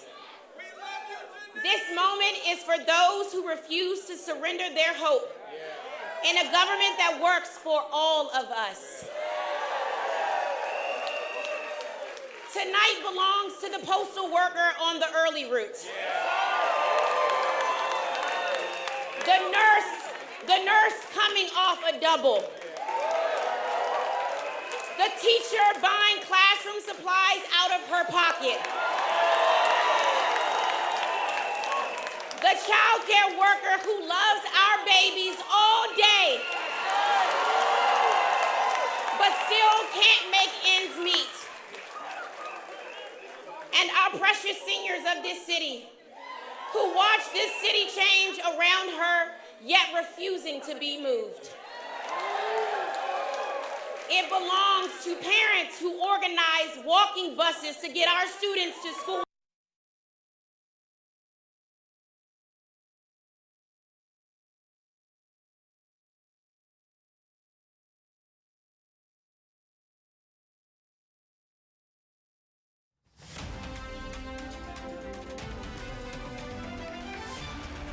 WUSA 9 News starts now. First on the news at 11, we begin with the D.C. primary and special election. Voters across the district headed to the polls today to decide several key races shaping the future of city leadership. Now, polls were scheduled to close at 8 p.m. and just 15 minutes ago, the Board of Elections announced the last 6 voting sites had officially closed. That is because under D.C. law, results cannot be released until everyone who is in line has cast their ballot. We heard of at least 6 locations where voters were still in line at about 10:30 tonight. So for the first time, the district is using ranked choice voting, which means final results will take longer to count. Thank you for staying up with us at 11 o'clock. I'm Lorenzo Hall. And I'm Larry Miller. One of the key races that we're waiting on right now is that for mayor of D.C. Councilwoman Janice Lewis George and former council member Kenny McDuffie are the 2 frontrunners in this race. Let's get to Janice Lewis George right now, who is speaking after some initial results have certainly rolled in.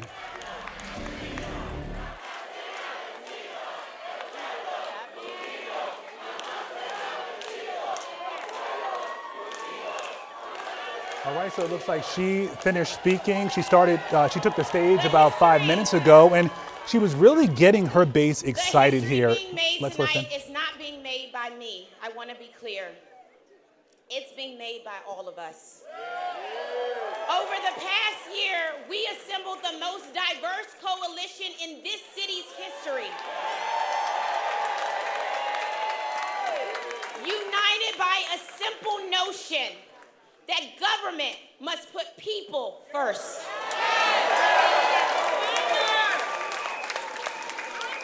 We are native Washingtonians, and we are people who made their home in D.C. We are students and working families and retirees. We are Gen Z, Gen X, millennials, and yes, even a few boomers. Shout out to our seniors. We are community leaders, people of faith, organizers, and activists. are immigrants. We are urbanists. We are environmentalists. We are Democrats, independents, and democratic socialists.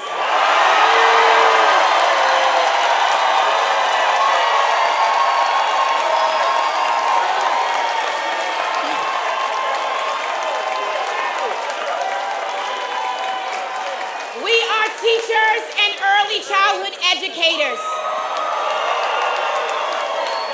We are nurses, healthcare workers, and physicians. We are restaurant workers, janitors, and domestic workers. We are grocery workers, hotel housekeepers, and transit workers. We are construction workers, laborers, electricians, and carpenters. And we are delivery drivers, postal workers, and firefighters. And we are city workers, non-profit staff, and proud federal workers. And together, we are DC. All of us united for a common cause. Thank you to every organization that joined this movement to win back power for working families in DC. Thank you to every person who donated to our campaign. And let the record reflect, we had nearly 7,000 DC donors, thousands more than any mayoral candidate in DC's history.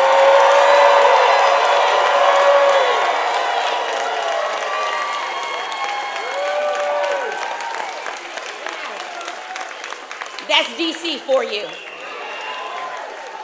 Thank you to every volunteer who gave your time and your heart to this movement. Our campaign knocked on 200,000 doors.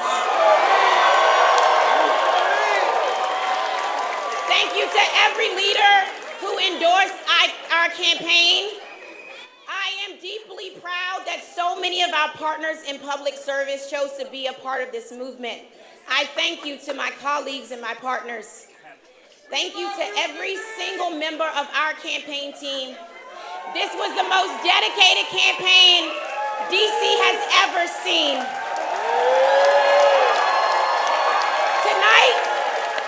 Tonight belongs to you.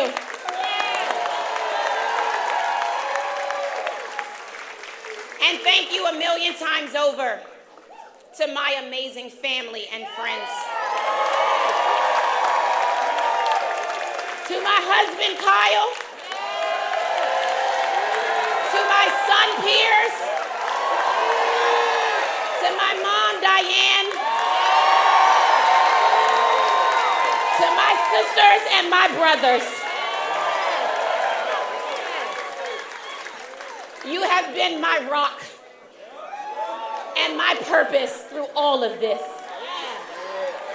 On the hardest days, you held me and you lifted me back up. And with your unending love and support, I will never stop being grateful for you.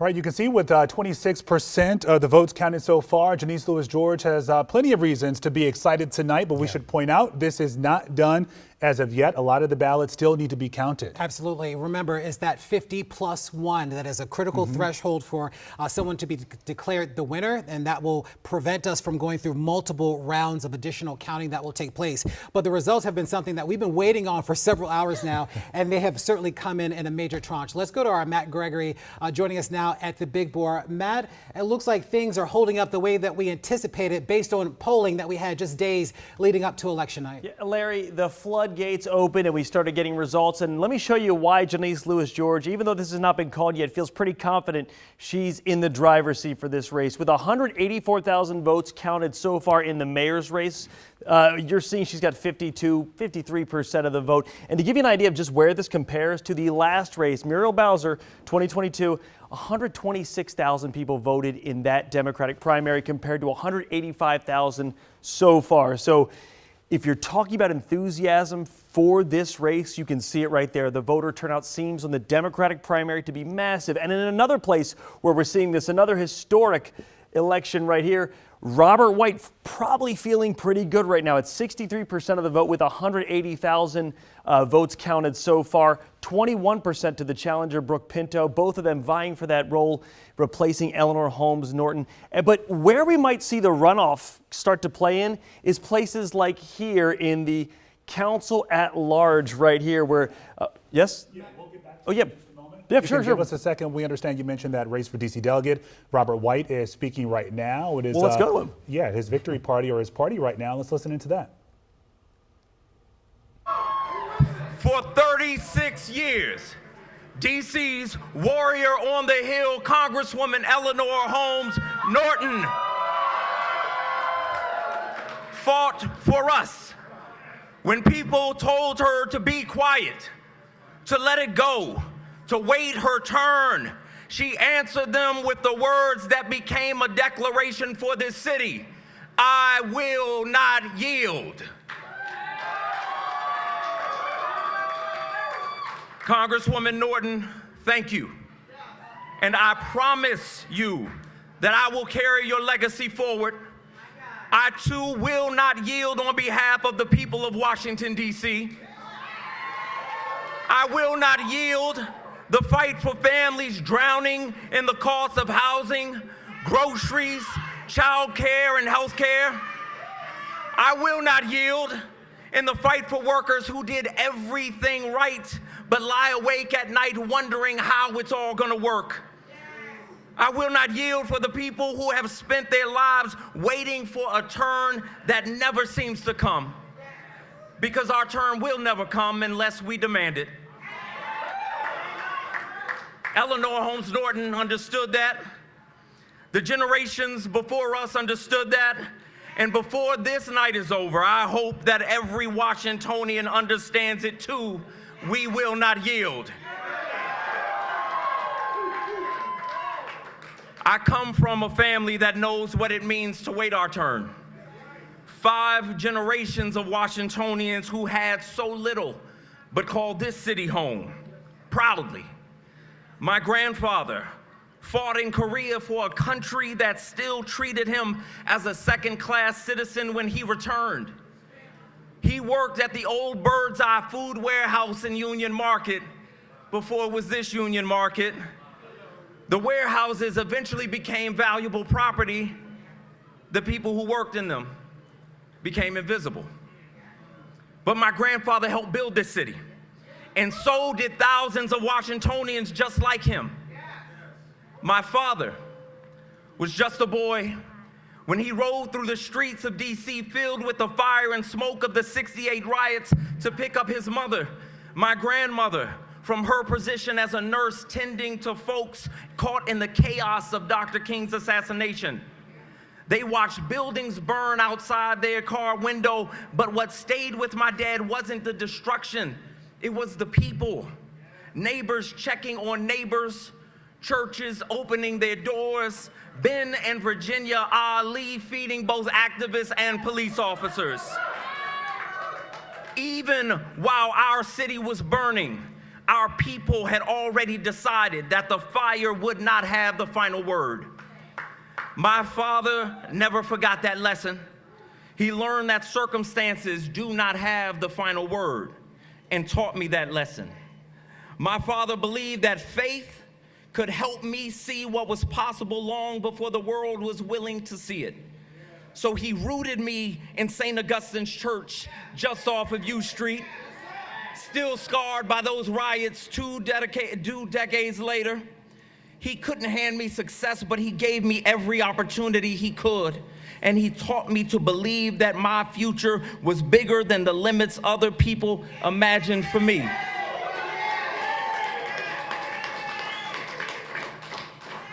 Like so many Washingtonians, I was counted out as a kid.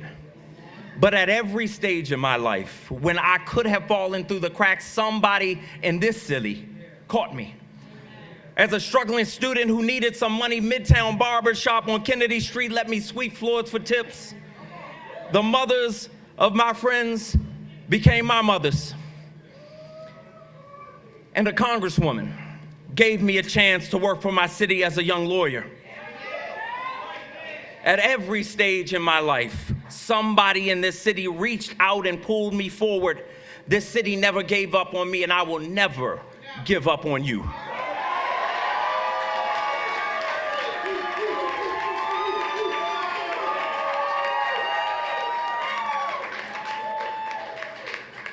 DC never gave up on me because that is the kind of place we have always been. We are not just the Washington of marble monuments and government buildings. Our DC is Duke Ellington and go-go turning struggle into music. It is Howard University homecoming. Our DC is 3 generations living under one roof trying to make it. It is asking what high school you went to before asking what you do for a living. It is 2 out of service. You've been listening to Robert White giving his speech. As we see from the results there, doing quite well in his race for DC delegate. While the race has not officially been called, he certainly has a commanding lead in this race. Yeah, but we know that his primary opponent in this race, Brooke Pinto, is also watching the numbers very closely tonight. Our Eric Flack has spent the night at her watch party. Flack, you spoke to Pinto one-on-one roughly an hour ago. The numbers not looking too great for her right now. So what is she saying? Yeah. You know, I think there was kind of an optimism in this room until late this evening because it took so long for those election results to come out. In fact, there was a party atmosphere. The band had started. Councilmember Pinto had, in fact, addressed the crowd and saying, hey, we are still going to wait for these election results to come in. She did, in fact, say that whether or not you voted for me, whether or not I win or lose, we are one city, we are one Washington, D.C. It was just a couple minutes after that the election, that first batch of election results came in, and the numbers, of course, did not look good. I can tell you inside the room, everybody had been refreshing their phone throughout the evening.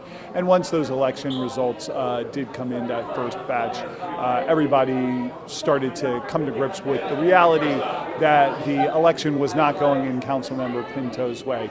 She is actually back out here now, surrounded by her family and closest advisors.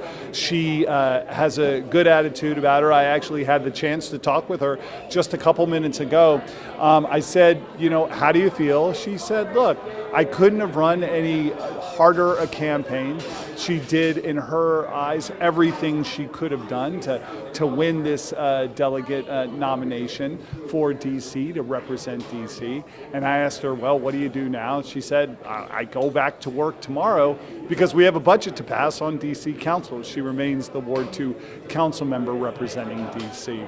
So again, I think an upbeat, considering the circumstances, attitude here at the Eaton Hotel, where Councilmember Pinto and her closest advisors and supporters remain here tonight, kind of coming to grips that this election does not seem to be going their way, but proud of the campaign they ran and ready to get back to work as Ward 2 council member.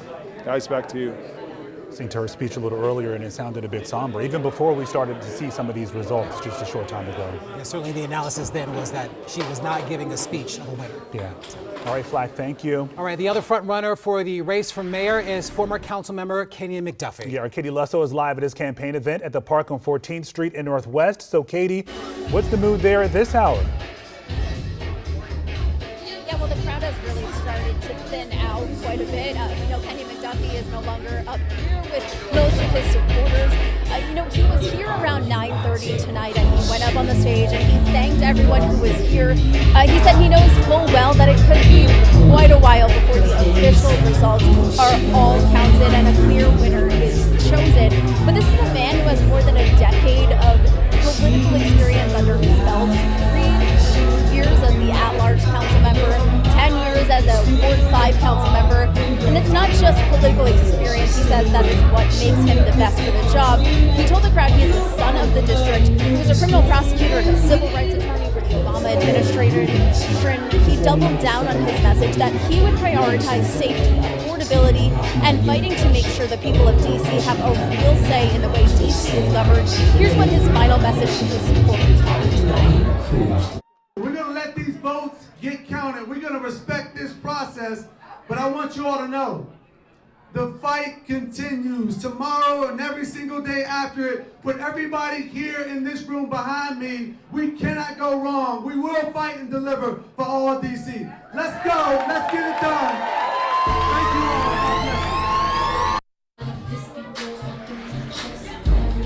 Now, in addition to thanking his family, friends, his supporters, and his team, he also thanked Eleanor Holmes Norton. He said her years of service should be applauded. And, you know, he didn't get Mayor Bowser's endorsement. He acknowledged that tonight, but he also took some time to thank her for her decades of service. Again, he said that he is ready to trust the process and wait for those official results to come in. Lorenzo?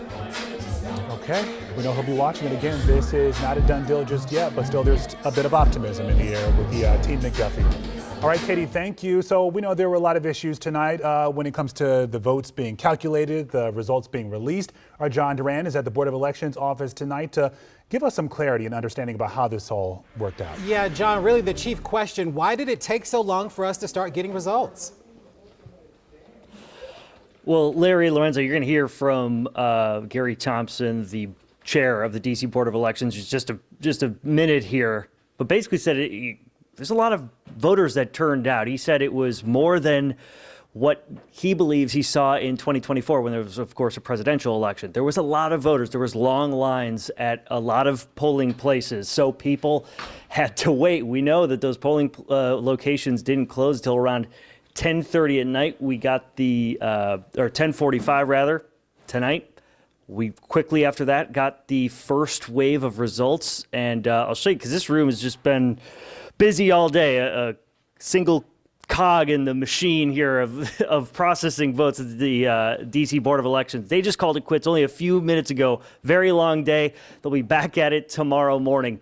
But like I said, we spoke to chair of the D.C. Board of Elections, who says long lines, a lot of people voting.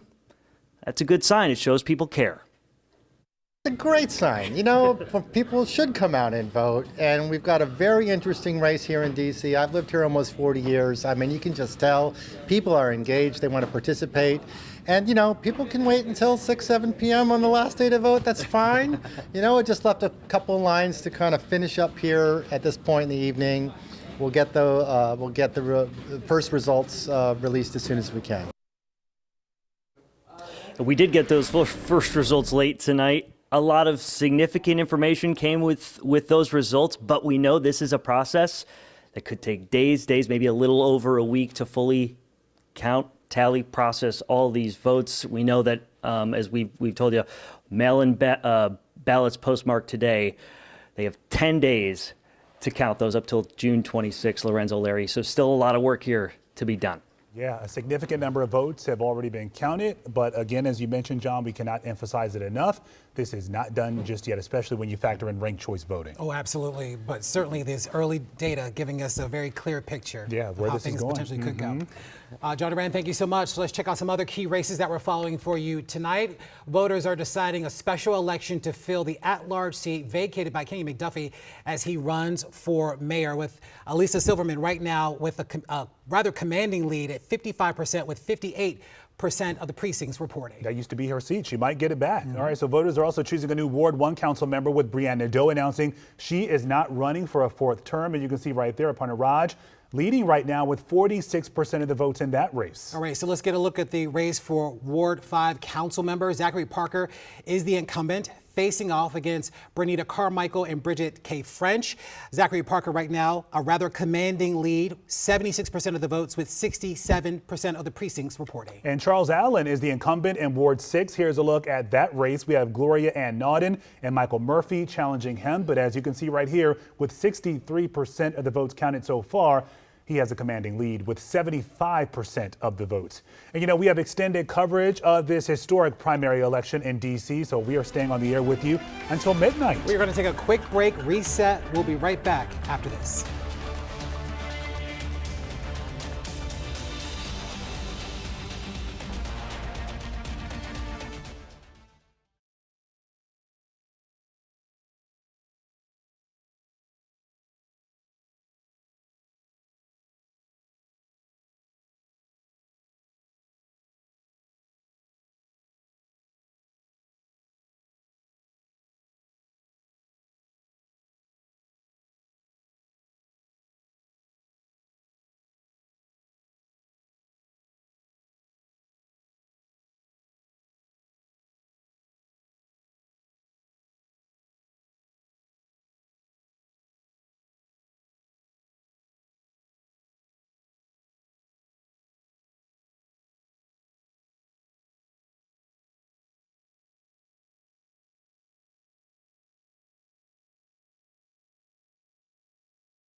New tonight, the search for a missing swimmer in the Potomac River has come to a heartbreaking end. Montgomery County firefighters say they recovered the body of 20-year-old Nazir Bell today. Bell, you might remember if you've been following this, disappeared Sunday while swimming with friends near the Billy Goat Trail. Dozens of first responders spent days searching the river using boats and sonar equipment you see right there. Bell was a Towson University student and he graduated from Bethesda Chevy Chase High School. Towson released a statement late tonight. It reads in part, quote, "The TU community is heartbroken by the loss of student Nazir Bell, and we join his family, friends, and loved ones in the mourning of his tragic passing." Also new tonight, the claw is officially coming down on the White House South Lawn. Crews were busy today dismantling the massive stage used for last Sunday's UFC Freedom 250 event. Meantime, the FBI says that it foiled a plot to turn that event into a mass murder. At this hour, 5 people are in custody, and agents are searching for several more, we're told. It was an active plot, yes, involving purported claim to be planned to use drones, snipers, etc.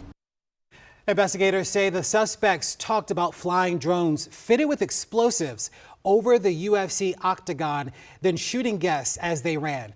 The plot began to unravel last week when the mother of one of the suspects called police. The mother said that her son, 19-year-old Tyson Proper of Ohio, used his graduation money to buy weapons. According to court documents, the suspects hoped their attack would jumpstart a revolution. Boy, that sounds like a movie plot, doesn't it? All right, we're learning more about a deadly shooting this morning in Northwest D.C. Police have identified the victim as 44-year-old Melissa Wallace Pulliam and the suspect as 44-year-old Sean Williams. Investigators say Williams shot and killed Wallace Pulliam near Wisconsin Avenue and Porter Street before jumping on a Metro bus. Police say officers stopped that bus where Williams pointed a gun at them. Officers then shot and killed him. We received exclusive video from a viewer of that exchange. Take a listen. Oh my gosh. Yeah, frightening moment for a lot of folks in D.C. today. The interim police chief says the quick response helped protect the passengers on board that bus. This could have been a very tragic situation overall. It's terrible that anyone lost their life, but with having so many people on the bus here, the officers were very tactical in the way they approached the bus, about evacuating the bus and how they approached the individual. So D.C. police say the suspect and the victim had a prior relationship, and investigators believe that relationship was the motive for this shooting. The officer involved shooting is under investigation, which is part of standard protocol. If you are flying out of Reagan National Airport on the 4th of July, you want to check your flight status right now. Airport officials say that no commercial flights will depart or arrive after noon to clear the sky for Independence Day military flyovers and fireworks.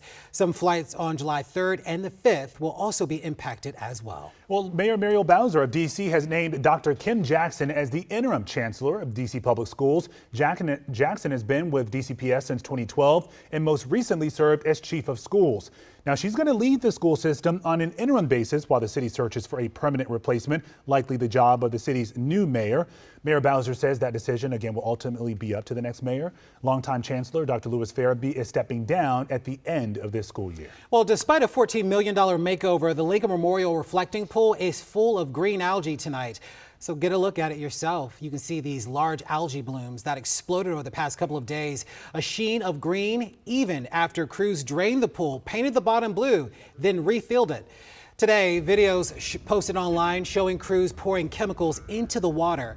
Federal officials telling us that those crews are using hydrogen peroxide. They say it's easier on the environment than chlorine. Ooh, okay. All right, let's talk about the forecast right now. The chief, Top or Shut, is here. Yeah, and Top, we know you're watching the first tropical storm of the season. Where is it? It's possible. It's way down now, just off Corpus Christi, but it is forecast to become the first tropical storm, Arthur, albeit a low-end tropical storm, by tomorrow night. We'll come back, tell you that's going to throw any moisture our way later in the week.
WUSA 9 Weather Impact is sponsored by Morgan & Morgan. All right. Oh, where have you been all night, huh? Over there. Hiding out. Ducking. Yeah. You got an election result for us? Yeah, I do. A wonderful Wednesday. Won the vote. Okay. Maybe pick of the like week, it? really. And then it does get hot again on Thursday. I mean, we can't keep the heat at bay forever. But the good news is, But that's what we want. Just gets hot. Well, you like tomorrow better than Thursday. Okay. Thursday might be a little too hot, but it doesn't stay hot long. So not talking about a heat wave here, anything like that. So bus stop forecast tomorrow, comfortable. Not quite as cool as it has been in mornings past, but still very comfortable. Temperatures downtown will be in the 60s to start, 50s in the burbs, and then they go back in the upper 80s. And again, fair amount of sunshine and not crazy humid, and I'll show you more about that in a second. Also, we have Game 3 of the Royals series, last game, Nats in town, 105. Okay, so great afternoon if you can sneak out and watch a ball game, but if you're in right field, I mean, you got to put some sunscreen on. It's going to be toasty. 84 to start. By the time game's over, it's going to be kind of peak heating, upper 80s. But again, not crazy humid. All right, so let's talk about the returning heat coming back Wednesday, tomorrow, and really Thursday. I mean, Thursday's going to be the really uncomfortable day with temperatures in the 90s, and that's the day we're tracking some storms, and you know, Futurecast and the models are just not really in agreement as to how far south those storms move, and really the timing of the storm. So check back with us. We may have to issue a weather impact alert. In the meantime, you need shades, sunscreen, please, and download the app. So here's what I mean. Tomorrow's pretty comfortable. 84 at 1 o'clock will feel like 84. Okay. 86 at 3 o'clock feels like 86. So there's really no heat index tomorrow. Yes, it will be a little warmer. We were only 81 today and 79 at Dulles, but that's a pretty nice day, especially as we head into, you know, mid to almost late June. That's pretty good. So 6 o'clock tomorrow morning. There's some 50s. 54, 53 in Martinsburg, upper 50s in places like Frederick and Leesburg, and mid-60s downtown. And then 70s by 9 o'clock. And then really pretty nice, 86 by 1 o'clock, only in the low 80s along I-81. And then by tomorrow evening, low to mid-80s, Hagerstown, Martinsburg, Winchester, upper 80s downtown. Notice the wind's picking up now to the southwest. That will drive the 90s in here on Thursday. So 11 o'clock tomorrow night, this kind of muggy, temps in the 70s if you're walking the dog. And here comes Thursday. Notice a couple things. Winds are still kind of honking out of the southwest, and temperatures kind of muggy, starting out in the 70s on Thursday. Thursday morning, some showers try to pop out toward Martinsburg and Petersburg. And this is a new run, and they've been all over the place with these runs. They kind of weaken as they move eastward around 1 o'clock, and then temperatures still in the 70s by 3 o'clock. Winds are going to turn, though, and temps are going to pop back in the 90s by 6 o'clock. So right now we can see some showers late morning, early afternoon, and then just a hot, dry evening as winds turn almost westerly, which is a drier wind for us and a pretty hot wind. And then clouds kind of linger on Thursday night, but we're dry. And then, yes, some showers possible on Friday, especially in D.C. south, certainly into southern Maryland. You see some yellow and orange, a little heavier downpours, nothing severe, temps in the 60s. And then that clears out during the afternoon. So we may have to issue an alert for parts of Thursday and early Friday. We'll keep you posted. In the meantime, enjoy tomorrow near 90, mid-90s on Thursday with some showers and storms. Morning showers Friday, 86. Cooler Friday night, mid-60s, which means mid-50s in the burbs. Hey, and right now the weekend looks pretty good for Dad. Low 80s on Saturday, mid-80s on Sunday. Some storms possible Monday morning, and then we're in pretty good shape on Tuesday. We're back in the low 80s. And check this out. Saturday night, you have plans. Low 60s downtown, which means low 50s by Sunday morning in the burbs. I don't think I...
Welcome back. D.C. will have a new mayor for the first time in more than a decade. Yeah, it's been a while. Mayor Muriel Bowser is stepping aside, and 7 Democratic candidates are running to replace her. You can see some of them there.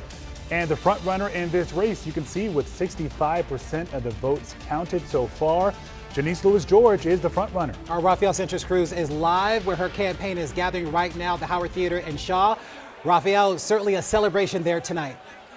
Yeah, definitely a celebration. Lorenzo, Larry, look, we don't have all of the election results tonight, but Janice Lewis-George's message was the closest we're going to get to a victory speech. She acknowledged her opponents. She acknowledged the contribution of supporters, including labor unions and the working class of Native Washingtonians, those who now have made the nation's capital their home. She also said she didn't seek to become DC's mayor for the political party. She said she's running to make DC government work. She also had a message for President Donald Trump, telling him that she will stand up to the president and anyone who threatens her DC neighbors. Let's listen to what some supporters here are calling a victory speech. If there was ever any doubt, let it now be laid to rest. It is the people of DC who elect the mayor of DC.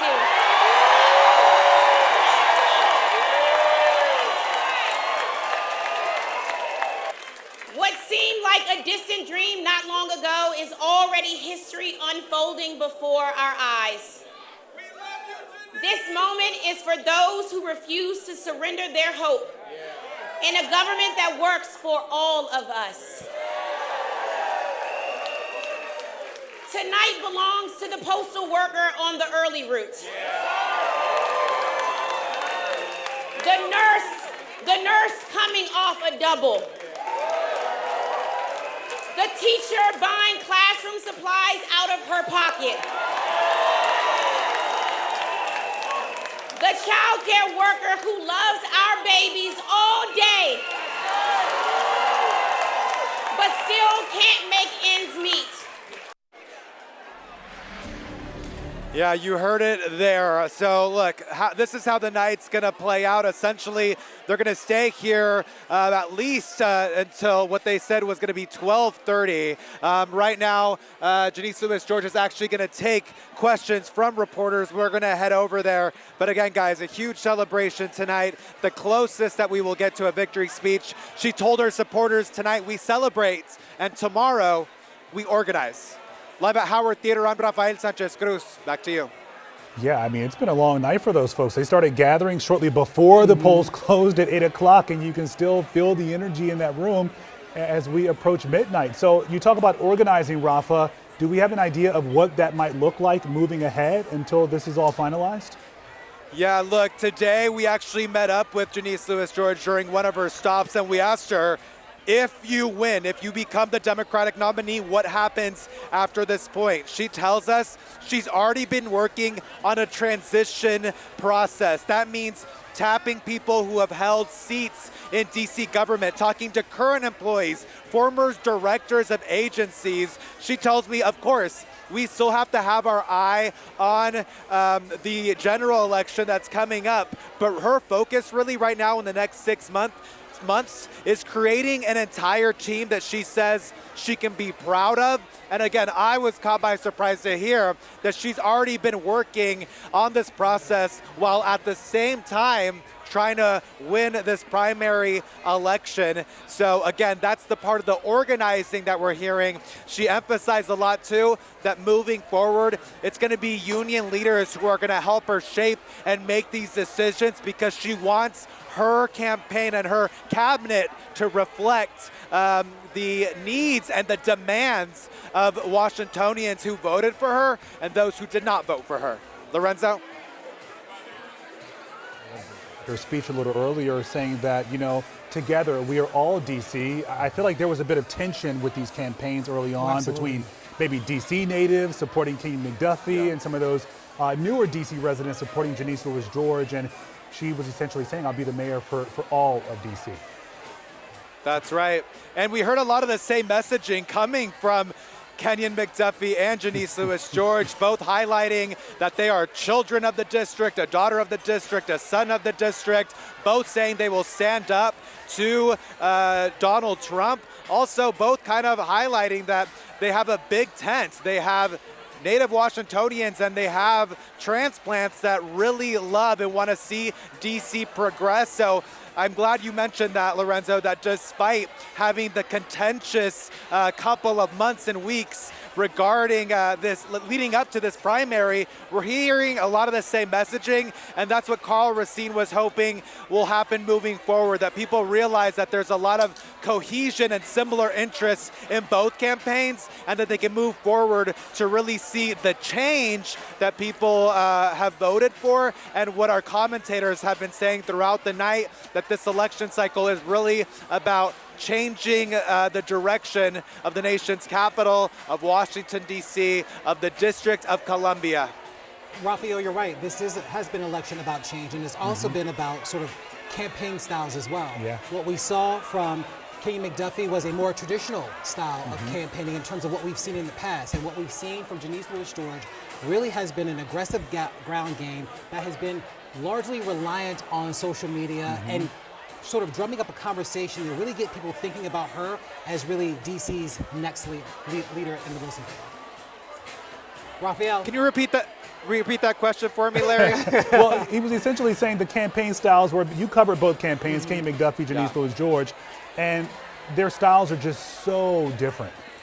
Completely different, but they were completely different council members as well. And that's how I'm gauging this entire process. Look, Kenyon McDuffie was not the guy that's going to get in front of the camera. Kenyon McDuffie was the guy that I had to follow around and say, hey, council member, talk to me about X, Y, and Z. And look, Janice Lewis-George is a council member that when there are rallies outside the Wilson building, when it's about housing, when it's about childcare, she's the one that shows up and is also rallying the people that are outside. Sometimes people protesting against the mayor's budget. So we definitely saw that play out during this campaign. I do think what stands out to me the most is seeing all the speakers that spoke before Janice Lewis-George tonight. We're talking about union leaders, we're talking about former Attorney General Karl Racine, who was her boss. We're talking about some of the people in DC that have just been knocking on doors who really took the stage. And I think that's the message she's trying to really deliver. She says,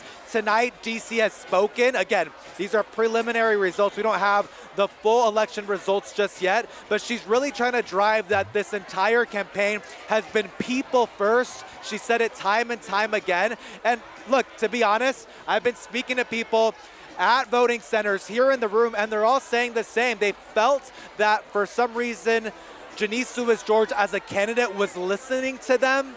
And that's the reason why they were here tonight. That's the reason why they voted for her during the early elections and today during the primary. That's a lot of the reason why we see the purple shirts behind me.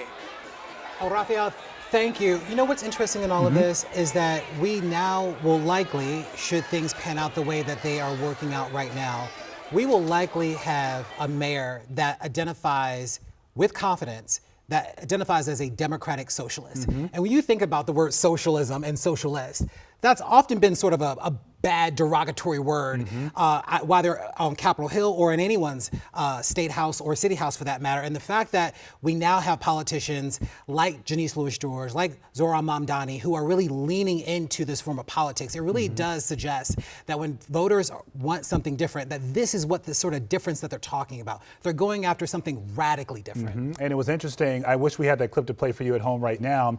Janice Lewis-George went through the list of the different people she will be representing and the different people who make up DC. And her last line was, some of us are democratic socialists. And the crowd just erupted. Right. So clearly a lot of those folks there are in line with Janice Lewis-George and her vision for DC. Well, the other front runner in the race for mayor is former council member Kenyon McDuffie. Yeah, our Katie Lusso is live outside of his campaign event. Or are you still inside, Katie, at this point? You're outside now. She got kicked out the club. Wow, that is quite the contrast. No, we moved outside. We saw shut I did not get kicked out. The party is over. Are you good? Got kicked out of the park. I did not get kicked out of the club. Let's start with that.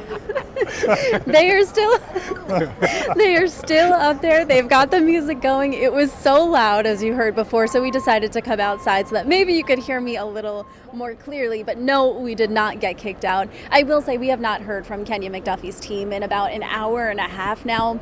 I just checked in with them to see if there's any sort of updated statement they might be willing to share, but crickets at this point. I can tell you he took the stage around 9:30 tonight, and he thanked his supporters, but he also said it may be a while before the results are finalized. So as we have spoken to him throughout the day, he was very confident, and he also said that, he's not going to give up on hope. He knows that people have kind of placed him as the underdog, but he says he has defied odds in the past, and he believes he will defy odds here. He took the stage around 9:30 tonight, again, thanking his supporters, thanking his family, and this is a man who has more than a decade of political experience under his belt. He says that experience is what would make him the best man for this job. He said it's not only political experience, though. He has that experience as a criminal prosecutor, but also as a civil rights attorney. He worked for the Obama administration, so he said he brings a lot to the table, and he doubled down on his message that he would prioritize safety, but he'd also spent a lot of time thanking his family, so we will have to wait and see what else we hear from him. Back to you. You saw a moment ago on that full screen, he has about 37% of the votes tallied so far. With ranked choice voting at play, you need more than 50% to be declared the winner. So still a long way to go there, but we know Janice Louis-George has amassed that number so far. Absolutely. Let's go back to the Howard Theater right now, where our Rafael Sanchez Cruz is talking with Janice Louis-George right now, and what potentially will be and has been sort of a conciliatory speech for her. She hasn't officially claimed victory yet, but certainly all the signs like it, right? are pointing in that direction nonetheless. Let's get to Rafael. Dominated tonight, I think, in what we're seeing in the margins. My colleagues in the room were asking, you said tonight you celebrate, but tomorrow you organize. That's right. What does organizing look like for you? Yeah. Well, look, we got to bring together the rest of D.C., right? Not everybody ranked me first. Not everybody supported me. But everybody deserves a leader who's going to listen to them and prioritize their issues. And so organizing tomorrow means talking to those organizations, those people, talking to their issues, the business community, the realtor community, people who want to know that I'm going to listen to their concerns and also act in their best interest. It means talking to the residents in all 8 wards about what a People First DC looks like for them, and talking to our government workers who work in the city now to say, how can we improve your work as a DC government worker, and how can we make our city government work better? And so that's where the real organization work happens. What is your take? Go ahead. What is your takeaway? What do you think of what this campaign meant? Was it change? Was it hope? What was it for you that really? I think, we ran on change and hope. And I think, I kept telling people are tired of hearing what government can't do. People want to know what government can do, and they want somebody who's ready to show them that government can do something more. People weren't buying this idea that status quo was all we could do, and that was enough. And people from the middle class to the margins have been feeling the affordability crisis. They have been frustrated and angry and dealing with the Trump administration, and they really wanted some clarity around a leader who understands those issues and had the drive and the ingenuity and the will to get it done. And so I think that's what this moment reflects. I thought my pitch before was loud, but a lot was thrown at you in these final days. That's right. That could have taken a lot of people out. What was it like for you to deal with that? How does this moment feel, knowing that the last accusations, the essential threats, what was that like for you to tackle it, and what it looked like possibly overcome? That's right. Obviously it was tough. I kept telling my team, look, we're going up against a machine. That's why we needed this movement. That's why building these relationships, that's why doing the work matters. Because people trust people they have actually talked to. They trust people who they've actually saw at their doors, who they talk to in their living rooms, right? And we built a trust with this community through years of working with them and showing up for them and delivering for them. And so that trust that I have built over the years and the movement that we built were able to permeate all of the attacks that came my way. And I think people were like, we're tired of fear-mongering. We've seen those tactics. They're Republican tactics. And we're very much a Democratic city. So I think people turned away from that and they saw through that. And again, people wanted change. they want hope in this moment, and that's the vision I laid out. And so I'm proud of the way my team came together. We were like, you guys, this is what we knew was going to happen. We knew this was going to be tough, but that's what this moment calls for. So let's keep going out there. Let's never give up. Let's never leave the doors. You have a baby boy watching all of this happen and unfold. His mom has been out about busy, because I know I've been with you for Yeah. this time. What do you hope he takes away from this? A lot of children watching take away from this. They saw a fiery race. But what do you hope they take from this? And your son looking up to him. Yeah. What do you hope he carries about you? Yeah, I want to say one of the best things is having a toddler to ground you when you get home. My son never cares about what's happening during the day. What Donald Trump said or anybody else, when I come home, I'm just mommy. He wants to cuddle, he wants to play, and I always make the time for him. But I want people to understand that that was part of the reason I ran. Being the mother of a black son is a large responsibility. It's a duality where I have to teach him, what it means to grow up in this community, in this city, and in this country, and that the justice system looks at him differently. And so I say to people, I always want my son, when he is walking around the corner with his early childhood educators, to be safe and not have guns and violence, and be scared of that. I also want him to be safe as a young black boy, to be able to see it as such. And that was my message really around public safety, was like, I'm a mama bear. I want my children to be safe. I want your children to be safe. And I'm going to fight like that. And so for me, I want my son to see this moment, to see his mom, and know that the sky is the limit, and that I love him, and my love for him is what propels me into service and continue to do this work. I'm going to give you just one chance to speak to people who did not vote for you. There are people at another party right now that are not happy. Yeah. And if you're officially the mayor-elect, you represent all of them. That's right. What do you want to say to the people who did not vote for you? I want them to know that I ran to not be a mayor for one party or one ideology, but I ran to be a mayor for all of DC's people and put people first, and that includes them, and that includes their families, and that includes their businesses and their interests as well. And I'm so ready to be able to build those relationships, continue those relationships, because at the end of the day, we all love this city, and we want to see this city succeed, and we want to make sure our city is protected. So I hope that they understand that I am here to be a leader for all of them and all of us. Thank you. Thank you. All right, let's celebrate. Let's give it. We're going to have a council member. Showtime. All right. Okay. So we've been listening to a lot of Janice- work to be done. Absolutely, and certainly taking reporters from our Rafael Sanchez Cruz and some of the other reporters there, specifically laying out a look at what she will do as she prepares what we project at some point will likely be the case to move and work on DC's behalf as potentially its next mayor. But she talked about really being for the people, being for working people, for unions.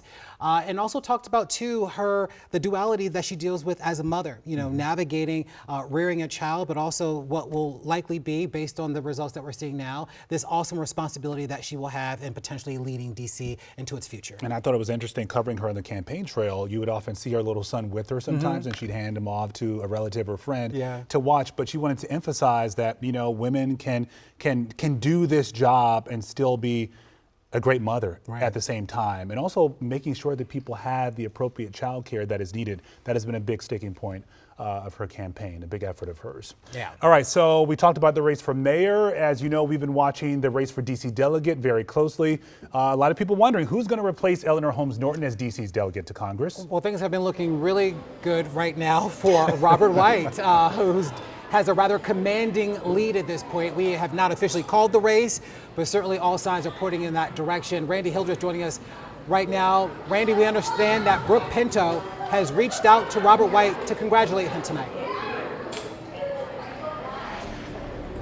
Yeah, just had a chance to speak with White right before he left the building. He said right before 11 o'clock, Councilmember Brooke Pinto called to concede and congratulate him in this race. Again, we can't emphasize enough that The numbers that we are monitoring right now are interim numbers, but I can tell you based on the numbers that have been posted by the Board of Elections, there was an excitement in this room tonight. Again, interim numbers, but there was an excitement from White and his team about the possibility that he could potentially fill the shoes of his mentor.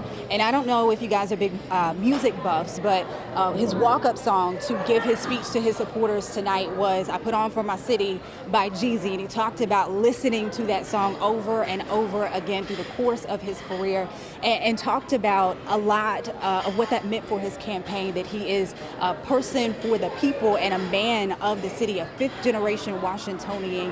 And that is something that he has continued to emphasize over and over again about why he is the best person for this position.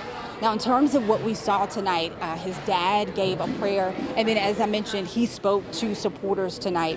And he talked also a lot about his experience that he would bring to the table working under Congresswoman Eleanor Holmes Norton, emphasized that because he had that experience working with her, he knows what will be expected of him in this role. Again, we had a chance to speak with him. Here's a little of what he had to say tonight. I used to play that song when I drove from my house in Southeast to Capitol Hill working for Eleanor Holmes Norton with so much pride that I got to work for my city in that capacity. And when I thought about this campaign and what song might really illustrate this moment, it was that song. I put on for DC. This is my city.